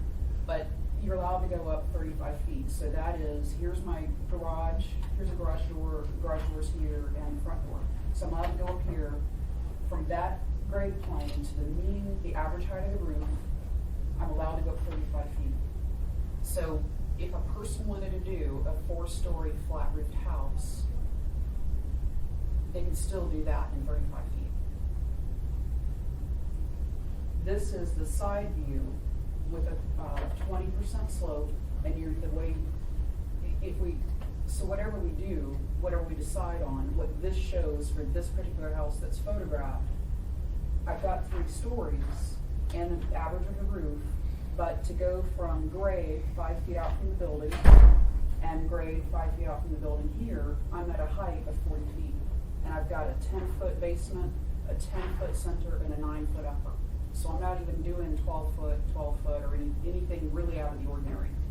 So we compromise with the way Title 21 reads now is I would be limited to 25 feet from here up, which means a single-story house. So that's gone, thank heavens. Now we're back to the 35 feet from here to here, which would build a beautiful home in all districts. But the 3-story limitation back here would limit somebody who wanted to do a flat roof, really contemporary 4-story house. I can think of 2 of those out in Peters Creek and up towards the mountain. We have 2 very modern.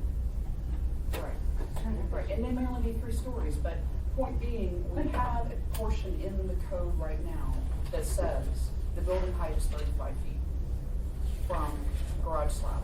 And that's determined, that garage slab is determined by the PMP 5, policy and procedure number 5, that says that has to be somewhere within 10% of the road. So the 35 feet covers us. But if I'm at a point where I'm at a 29% slope, it's going to start to get really difficult if I'm going to be limited to a number on the backside. A number of storage feet? No, a number of feet. Okay. So you know, thank heavens, all that hopefully has gone away.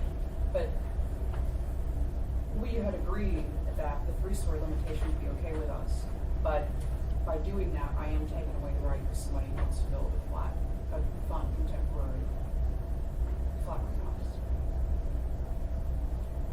It's not really my style, but. I know, but. Yeah. Dave, can I ask you a question? So, now I'm gonna admit, I'm readily admitting I'm being a little Eagle River selfish here. Is there a way we can make it in Eagle River in that amendment where basically the underlying zoning and not the 3 stories would be the deciding factor?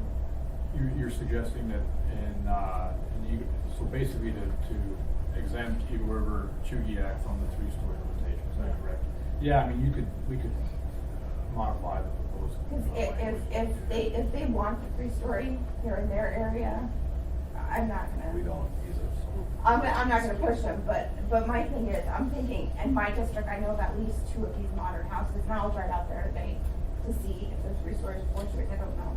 but we have two of them on the side of the mountain, and they're pretty much all glass front, and they do have flat roofs. Frankly, I don't know how they get down their driveway, but, so I can see where, even though it's not my style, it could be maybe an issue because we have so many of those view lots right on the side of the mountain. So I think this might potentially be something that would be, consistent with what we already do out there.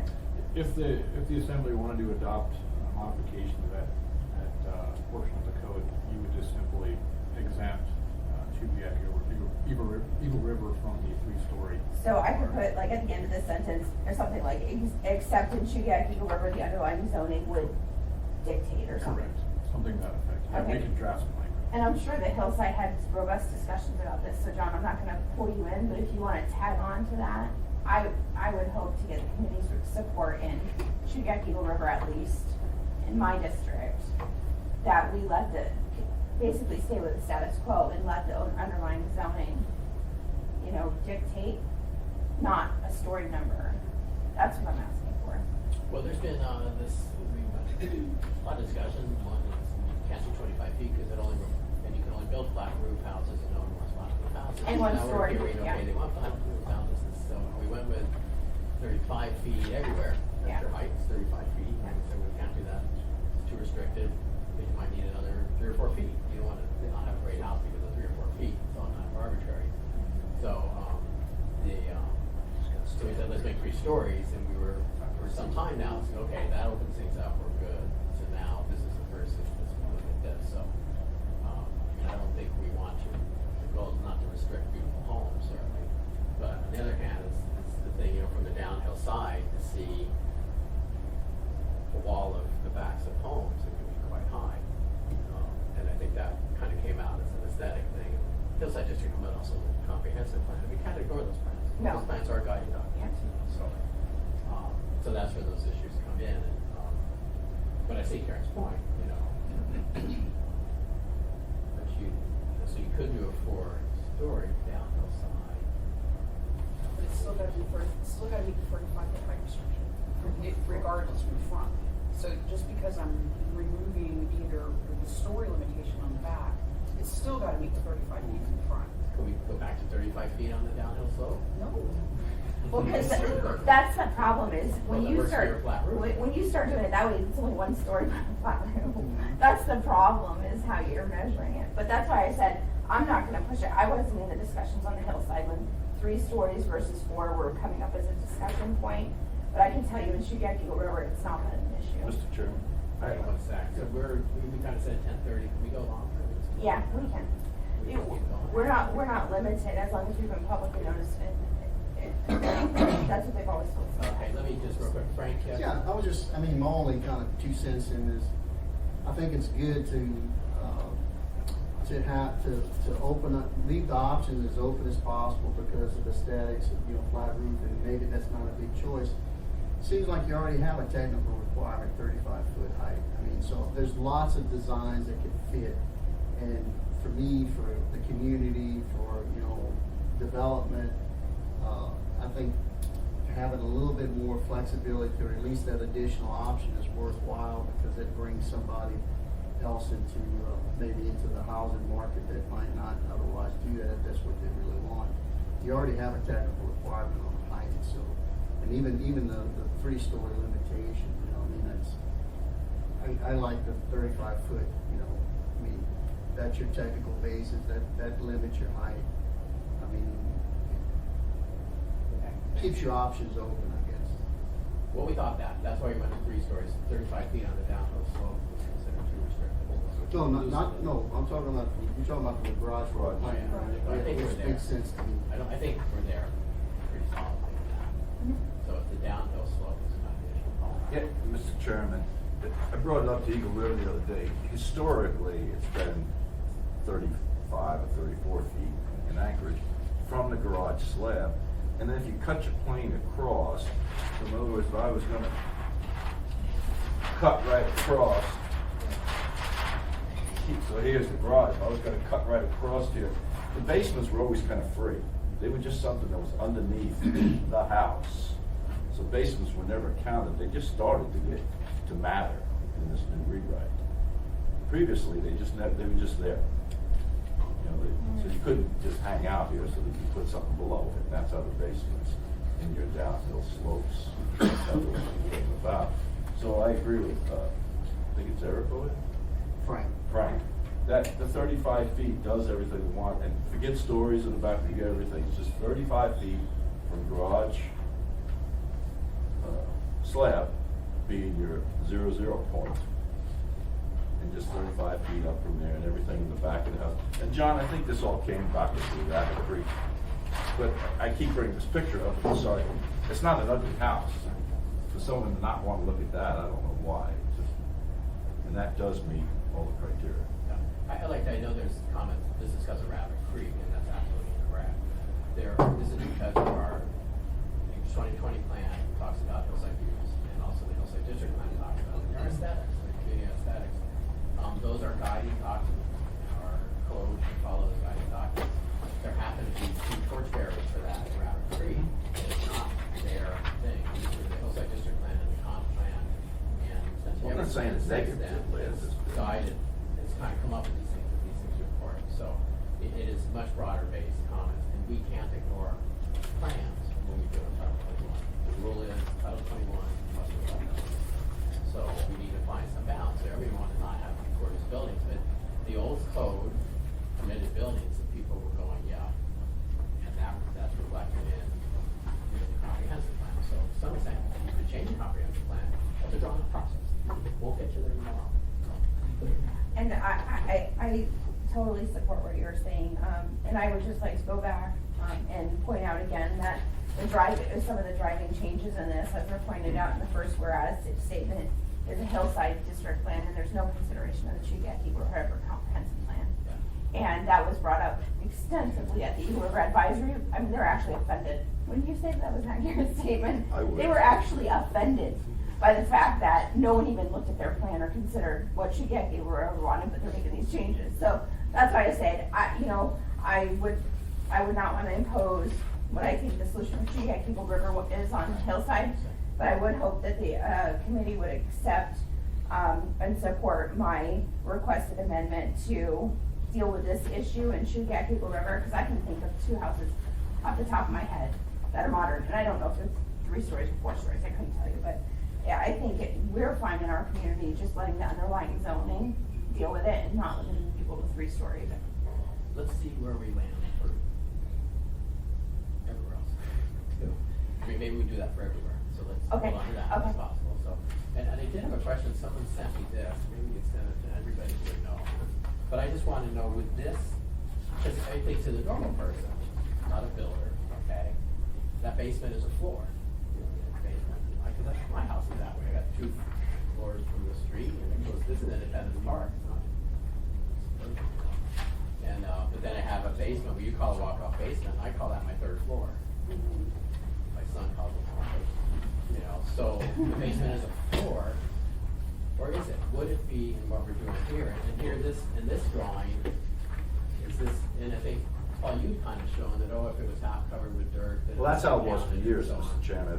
50% of the basement was surrounded by 5 feet more of dirt. It wasn't classified as a floor. The city just started classifying it as a floor. I mean, it's supported in the structure of the house. Hold on, Frank, what we'll do is I'm you sorry. wave and I'll point. I'm So sorry. we don't get, then But it ends what's- up being side discussion. To answer your question, Mr. Chairman, I think I know where he's going. It is part of the house, but it was just classified, like a lot of times they were unfinished. So they weren't really a floor, they were just 8-foot crawl space, you want to call it that, or 8-foot foundation wall. And they've since then developed into a floor. So in this case, when we say limit to 3 floors on the downhill side, would this count as a floor? I believe so. Actually, yeah. Through the chair, I was gonna bring this up earlier. Normally one would clarify, like on the statement, it'd be structures limited to 3 stories above grade. You would add something in there to clarify, because this is a great example of when that would get confusing. So is that above grade? No, in this picture it's not. That floor is below grade, actually, partially below grade, yeah. So, I'm not saying go there, I'm just saying, If you were. yeah. Okay, so if we did not add 3 stories above grade, that counts as a story. Well, no matter what is a story, code-wise, the question is it a story above grade? Okay. Because that's the issue here. Francis? Yeah, there's discussion of the Hillside District Plan, comp plan, the Chugach Eagle River comp plan. So Chugach Eagle River's plan is from 2006, was the last adopted plan. We have 2010 plan. That's the Hillside District Plan. Then Chugach Eagle River has a 2010 plan. No, the governing plan for Chugach Eagle River is the Chugach Eagle River Comprehensive Plan updated December of 2006. The Hillside District Plan was adopted in 2010. And I just point out, because the idea that the Chugach Eagle River Plan has not been considered in this, the 5th policy of the Chugach Eagle River's plan says implement steep slope development guidelines through Title 21. So in all of the policies that are in this plan, the 5th one to appear in the list of many is that there should be steep slope development guidelines in Title 21, which would seem to support further definition of steep slopes through code. There's no stronger statement that I've seen in this type of a goal than,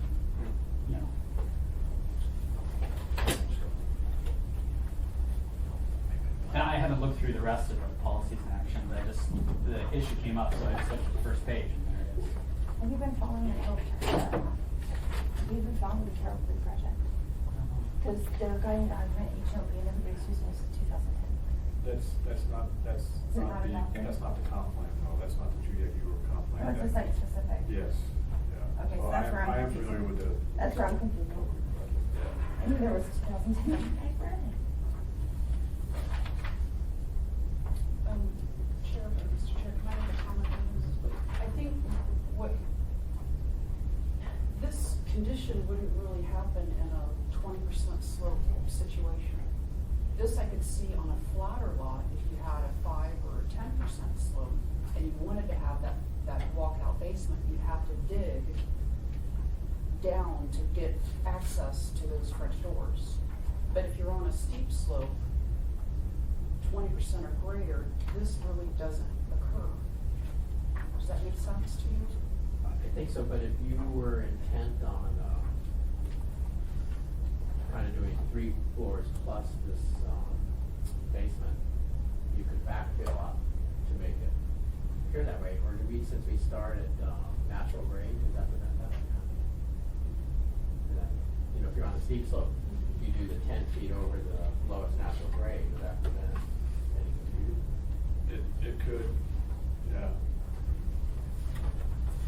So what's the, I mean, is that, if you're using technique B, right? So your base grade is 10 feet over the lowest spot, right? Right, but I'm still limited by 35 feet from the front, so, I mean, this is showing 35 feet from grade, so this is like trying to revert back to the first review, where they wanted a 35-foot height from grade. So this would be how to get around that rule, but we still have the 35 feet in the front that they have to comply with. Okay, so we kind of have 2 issues here. So can you live with 3 stories on the downhill slope and it limits some flat roofs? Can I make a suggestion, Mr. Chairman? It does need clarification. I think what you could do is say 3 stories. Code allows 4, Title 23 now again. Could we say in there that if you're doing a 4-story flat roof work, that it's up to discretion of, like Dave or something, where they could look at it and say, okay, it's flat story, unique lot, so we could do it. Does that make sense? Give them discretionary power. I'd rather have it To- codified. Yeah, to be completely honest, in order to even consider that, you'd wanna look at what kind of language, I mean, I think that that's probably a discussion for another time. And perhaps that is the way we go, Paul, but I think the language that would allow that would have to be really thought out. And I wouldn't feel comfortable suggesting language today. And the only reason I mention it is we're here representing the industry or Anchorage Home Builders Association. So if we agree to allow 3-story go, someone sure as heck's gonna come and put our head on the guillotine and say, well, you didn't think about me, just like we're doing to you. Well, it's important. That's well, important that you guys are involved. They know these things, so I don't. But if so you outlined a scenario where the 3 stories would be limiting on the downhill side. You could have 4 on the top, can they step down, they have 3 on the lower, and then that's a deck here, and there are designs that can be done that would make an amazing home that would still work. Well, sure, there's all kinds of ways to do things, but still, we have the limitation for the zoning district of the height for that district, and that's all we want to do, we're just comply with that. Well, but that means instead of saying limit 3 stories on the downhill side, we go 35 feet. No. That's the underlying code, is 35 feet. No, not for the downhill side, John. They want to establish the grade plane at the garage, where you start to measure from the garage. So what I'm hearing is, no matter what, whether you want it just to see, if you only want to look at 3 stories and you're not counting that basement, because my understanding is the problem being now is now the basement is being counted as one of the stories. And even though the basement might be under the grade plane, we're looking at 4 stories. The issue is not, the issue is, my understanding is, where do you establish the grade plane? And what I'm hearing is the grade plane is established at the garage, right? So that's where they're measuring 35 feet from, all the way across. One method A. Method B is 10 feet from the lowest point. Correct. And that's, so when you get much Well, steeper, then that's where you're not gonna get, yeah, I was gonna say, and if you start measuring it from the lowest point, you're not gonna get those. That was the problem we had when we started saying, wait a minute, we're only gonna see 1-story flat roofs, because if you're going from the lowest grade, you're not gonna be able to get there to that garage plane 35 foot. Is this an issue under method B then? Where you go 10 No, feet method above B the- would just give me another 10 feet. So you could have 45 feet. Yeah. That's interesting. On the downslope side. On the Well, that's why we said maximum 3 stories, Yes, because it's exactly. really more than 45. Correct. It's actually 50 something, because it's only halfway to the roof, so you're looking at 50 feet from the down, potentially, from the downhill side. Potentially. On a. and But you that's where still, the you pushback still need to came. meet your 35 feet on the uphill side, right? So you could, at no point in time could you ever exceed the 35 feet on the uphill side. And I think people understand that, okay, if you're looking at the hillside, and you see these massive Correct. walls, potentially 50 feet, and, you get the wall on the backside of the homes, and that's what some people want to avoid. Yeah. May I just comment on that, Mr. Chairman? That just falls into just ugly design. Somebody who would let that plane at the back of the house be a straight up wall, that just a fault of the designer, that's just ugly. But we see that when we drive up Potter I Run Road. understand, but we can't dictate pretty houses. Well, but you can dictate not 4 stories of that. You can't dictate, okay, let's stick the underlying code, which is 35 feet. And I think the normal person on the street says 35 feet, why is that 50? That's not right. And you can say, well, it's a downhill side. The normal person's gonna go, that's 50 feet, not 35. And it's pretty clear.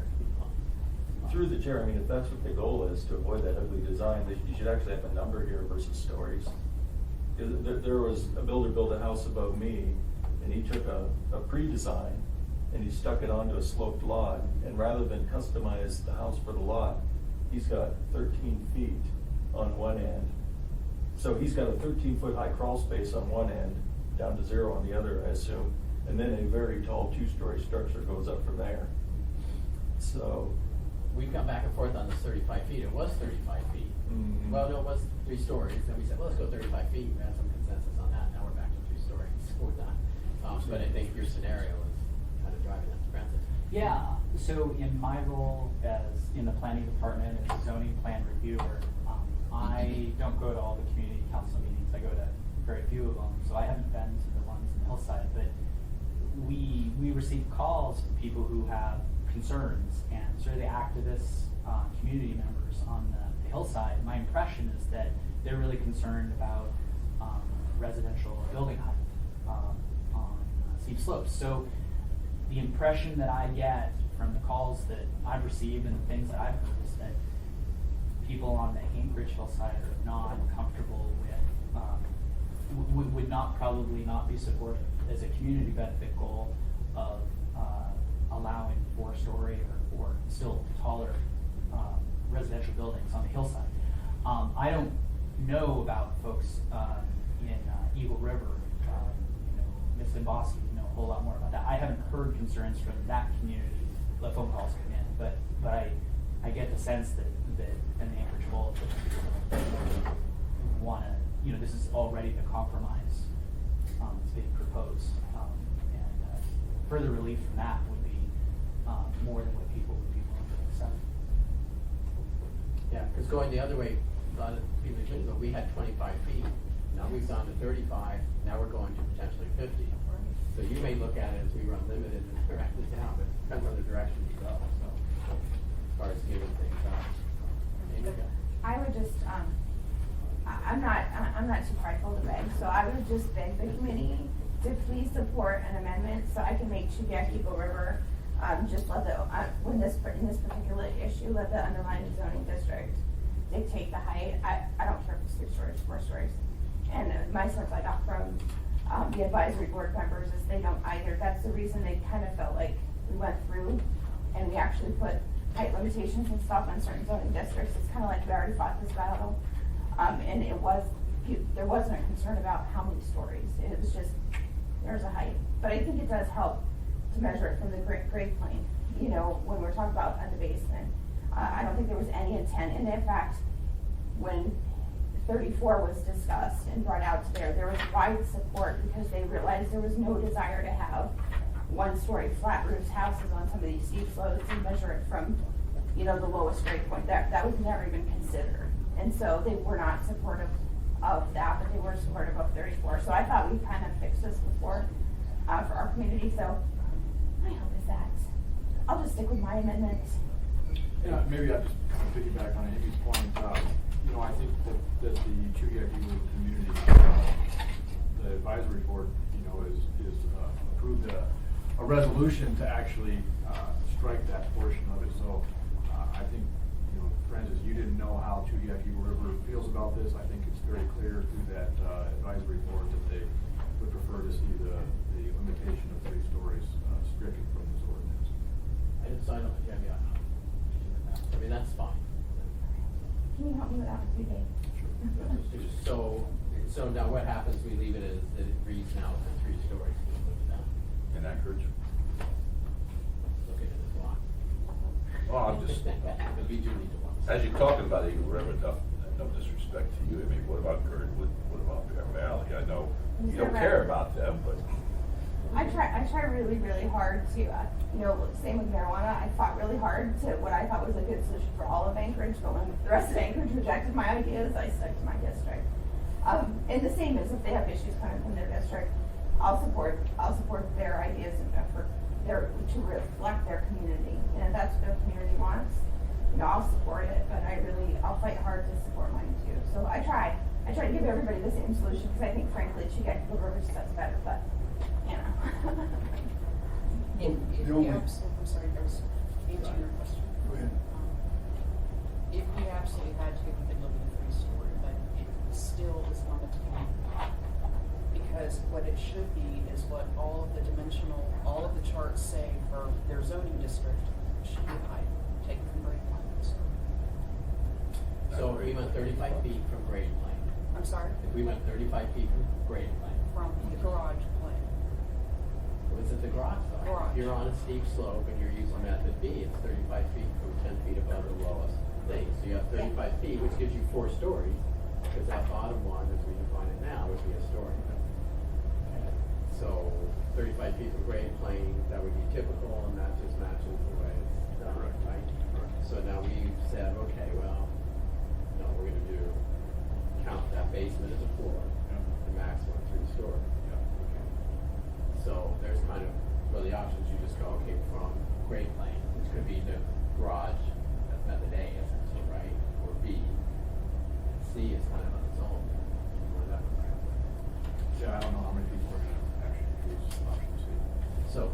realistically, if we said 35 feet from the grade plane, and if we're option B, you essentially have a 4-story building. Like, right? Yes. All right. If we wanted to avoid that, it's still a 3-story. Correct. I have a question.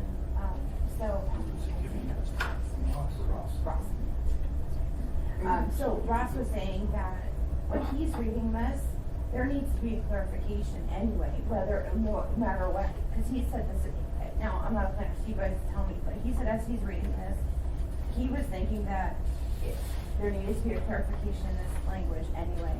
You guys see the same issue that he saw? So I think he was suggesting that, to add language that would say 3 stories from, grade plane or from finished grade or something to that effect, Yeah. is that correct? My understanding, I wrote down what he said is there are limited 3 stories above grade plane on the downslope side. I think that would just provide more clarity. Does it provide more clarity than 3 stories above? Well, because you have 3 stories, so if you have trouble defining a story, It that is, might be a basis. it basically for assigns crossing. a basis for which that 3-story limitation is imposed. So, I don't know, I'm not a planner, so I'm just asking you if there, I mean, because he was saying in his capacity that this needs to be clarified, because he was finding confusion. I think he's, I didn't quite get that. I think he said to me, kind of one of the things we're talking about, that would be a way to. I wish he was still here, because I was whispering to him. Yeah, I mean, I think that Terry Schoenthal, our supervisors, I mean, I think that there was real concern about more than a 3-story house being built, and so I think it was full stop. It was written the way it was intended to be, and there's no need for further clarification that 3 total stories for the building is what was intended under any sort of measurement, that there be some ceiling, and so I think that that's the way it's written. And if you guys understand it, I mean, that's what I'm asking. If I have somebody from the department we that's get it. saying, oh, it's not, you know, I just want to make sure we're making one tweak to it. We just want to make sure you understand what we're passing. May I just jump in, Mr. Chairman? As I understand it, but what people are opposed to is seeing this big wall of a house. But if they're on a steep slope lot, they could still have a 3-story house with a 10-foot high foundation wall underneath it. All they're gonna do is put a deck out from the bottom of the 3rd story. So you're still gonna get that big house even with a 3-story limitation. Does that make sense? Do you understand? Because the bottom was not really a floor. Exactly, it's not a floor, it's a foundation wall. So that's why I say let's just take that entire language just out of there because we have a height limitation here. So if you had a height limitation of 35 feet, does that include the retaining wall? 35 feet from the garage plane. You say garage plane though, but to me, when you're doing that method A, you're on a flat lot. It's only 10 feet different from the low to high. No, even if it's on a slope lot, if I'm on a slope lot, that basement level or that foundation wall is really not gonna count. Do you remember Terry's drawing that he had up here? He had the establishment of grade plane on the garage floor on the front, and then he had a dotted line that went all the way through the house to the back, even though grade was down here. So it's 35 feet from the garage floor to the middle of the roof. Not necessarily That's in what option code B, though. calls for. Mr. Chairman, if I may, I drew it. So here's garage, here's your plane. So 35 feet from here to wherever up there is 35 feet. Okay, that's from garage plane. Now, you take this and you go through, here's your floor, here's your downhill slope. You're giving 10 feet here, plus 35 feet to here. Oh, if I may just. In some cases, not In some option B. cases, let's just say, for instance, you have a difference between the up and downhill size of 14 feet. Between here and here. Correct, and you're allowed to bring it up to 10 feet, so you've got a 10 or a 4-foot difference there. So that would establish your grade plane on the downhill side, which means that you have 4 foot of difference between, from establishment of the base plane, or the base grade, up to your 35 feet. So in this instance, with the 4 foot, you'd only be limited to a 31 foot on the downhill side. Uphill. I'm sorry, on the uphill side. No, it's actually 41. The way you just described it, 41, because if this was 4 foot difference between here and here. No, 14, call it 14. Well, so difference between here and here Like that 14 feet. is 14 feet. Right? So you're allowed to go up 10, Correct. so you're losing 4. On the front. So 35 and 4 be 39 then. Well, look at the front though. Your front could only be 35. 31. Only 31. Because your grade plane is 10 feet above that. Carrying across this, you go from here, you go up 10. Right. Oh. So you're losing 4 feet on Okay, the you're right. uphill side. I stand corrected, you're right. So I would agree with Karen in option A, the 35 feet from the uphill side makes sense, but there are situations where you use option B where you will not be able to get your 35 feet on the uphill side. And that 3-story only kicks in at option B. So if you're doing option A, 35 feet is the rule. Option B is 3 stories. And I think on option C, 35 feet. Correct. Right. So it's only in option B when you have this, maybe it's a 14-foot drop, not 10. Is that work with your flat roof 4th story? It would for option A. If it doesn't, do option C. Do option C. May or may not help, right? It was ambiguous to me. Tom Davis outlined some cases where it gave lots more flexibility to the builder. And then it, excuse me for interrupting, then it's what is a store? Like I said, in the code, and Ron, isn't it still in the code that 50% of the area around a foundation is not classified as a store?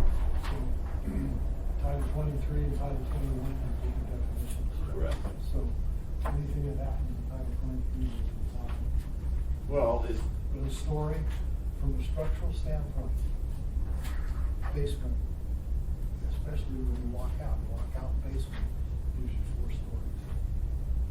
When it gives you the bottom level, it's the basement. I'm Walk out building in basement is Willow. always a storage for structural purposes. If it were more of a 4-foot tall crawl space, is that a story? A 4.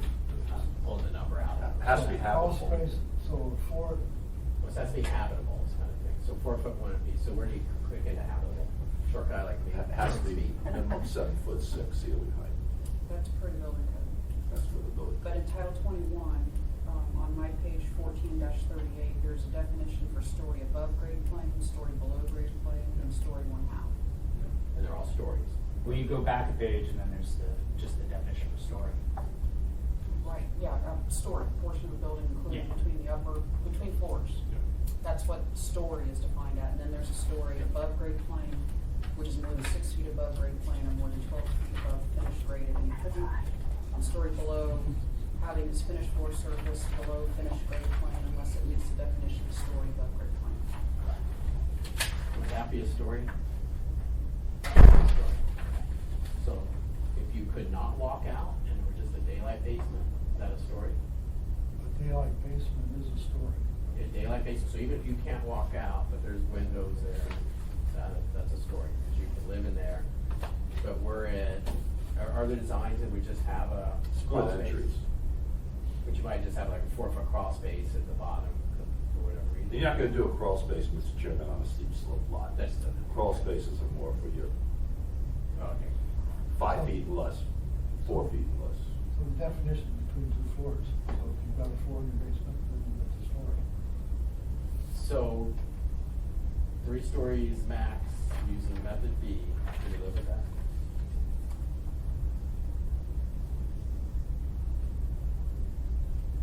If this has to go through, we'll live with it until another time. Things are always wrong. You can round this up, I was just gonna try to round this up. Yeah, I think, you know, the intent of this meeting and the intent of this ordinance is to get something that's manageable for now. I think it's really important, because we've got building season coming up, that we address the grade plane issue right now And if we need to revisit, some of these other discussions later on, we can do that. But I think it's really important that we get the option A, B, and C hashed out tomorrow night. I really think it's important. So can I just clarify, are we then wrapping this up saying that, we would remove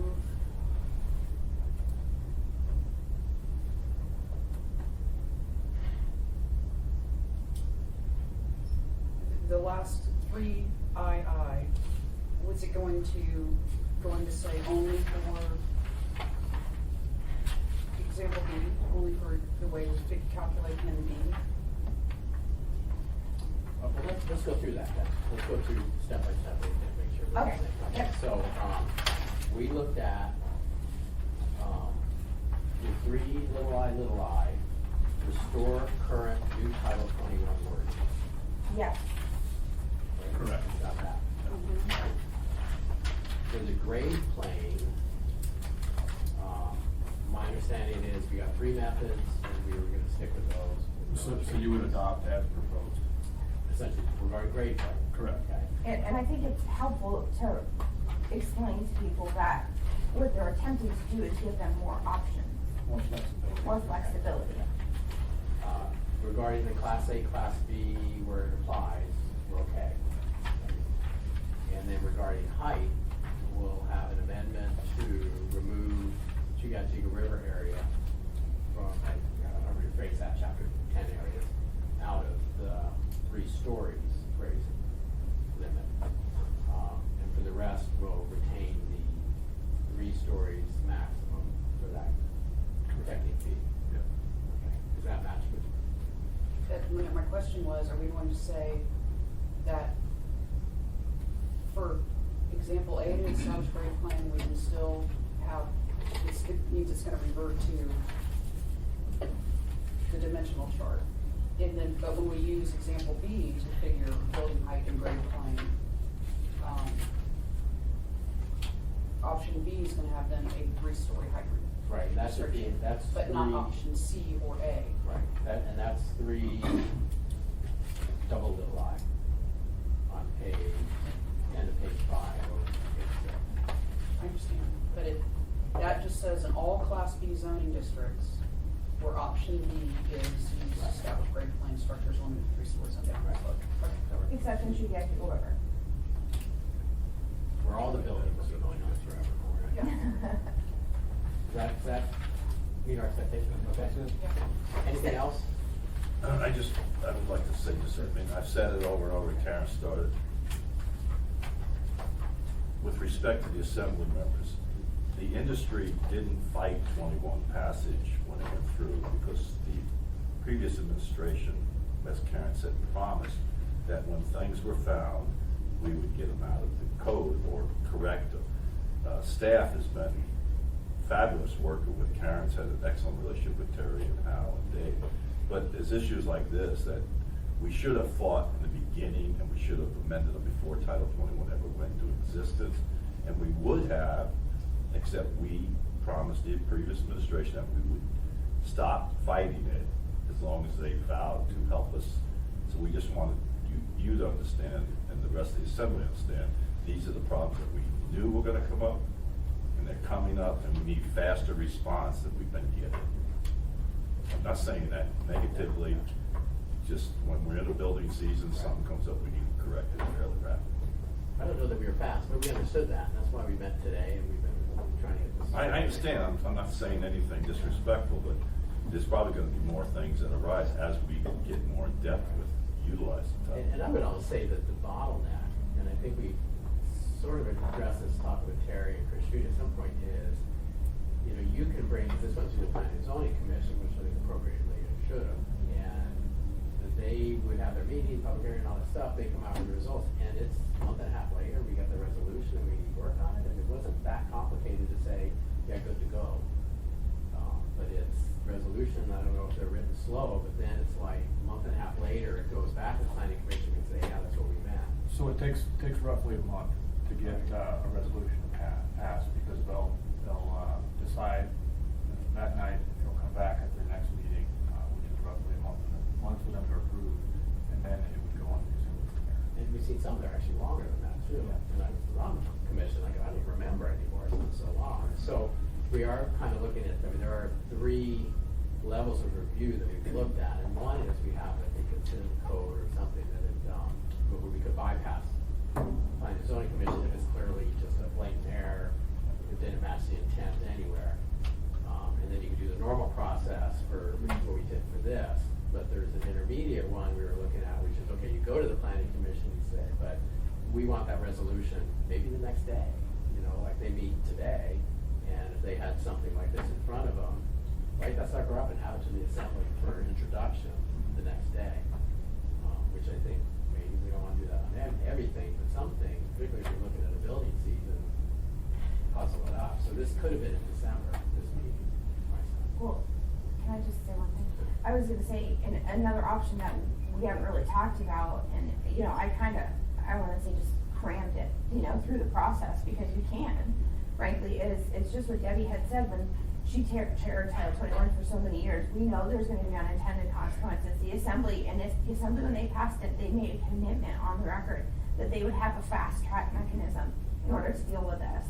And so my solution for a fast track mechanism was to use this committee and actually identify, these are the issues that are coming up, let's deal with them right now. And that's what I did. Now, the kind of quasi acceptance that the Assembly took is they took all those issues that we problem solved, spotted as a committee and industry, and they put a sunset on them.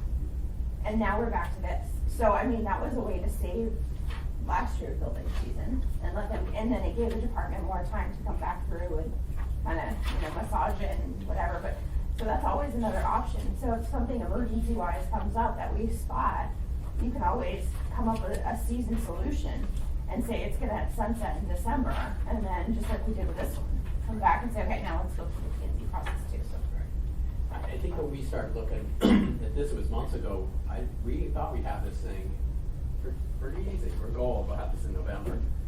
And I think because of fair part of the process, I mean, Terry did work in kind of, we slowed it down, and then that. Actually, it was Eagle River that slowed it down. Oh, one meeting. That was really quick. It was quick, yeah. So, I mean, we did it. I had to throw some August, thought in we there. were looking at probably having this ready in November, which we had the previous one, so. But it is something, and that's why we didn't bring it here, we thought we were good.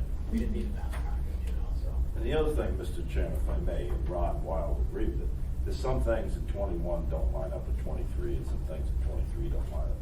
So we ought to start looking at that too, and see what other complications the two don't mesh together. Okay. And if I may, just to kind of piggyback on that point, you know, as the development community finds these things, because to be completely honest with you, I don't know what Title 23 is. And likewise, you know, Ron probably doesn't know Title 21. So as you guys see these issues, bring them to our attention, because we need to know about them and we need to deal with them as you find them. And staff is, like Paul said, staff has just been amazing. I couldn't ask for better people to work with, and I commend the department for hiring them. But we do have another, you know, we need to get back to our bi-weekly meetings now that hopefully this will be resolved tomorrow night, because there are other issues that the community is finding that we need to address, so. And my understanding, talking to Al, is that you're having at least monthly meetings with long-range planning and the building safety people, everybody in this building, department heads are. We've got a lot of meetings, man, it's hard to get work done. Yeah, I mean, there's definitely an attempt to share information so that we're not in silos working without the knowledge of others. I think that's probably a fair statement. So make a list. Okay, well, good, so we done.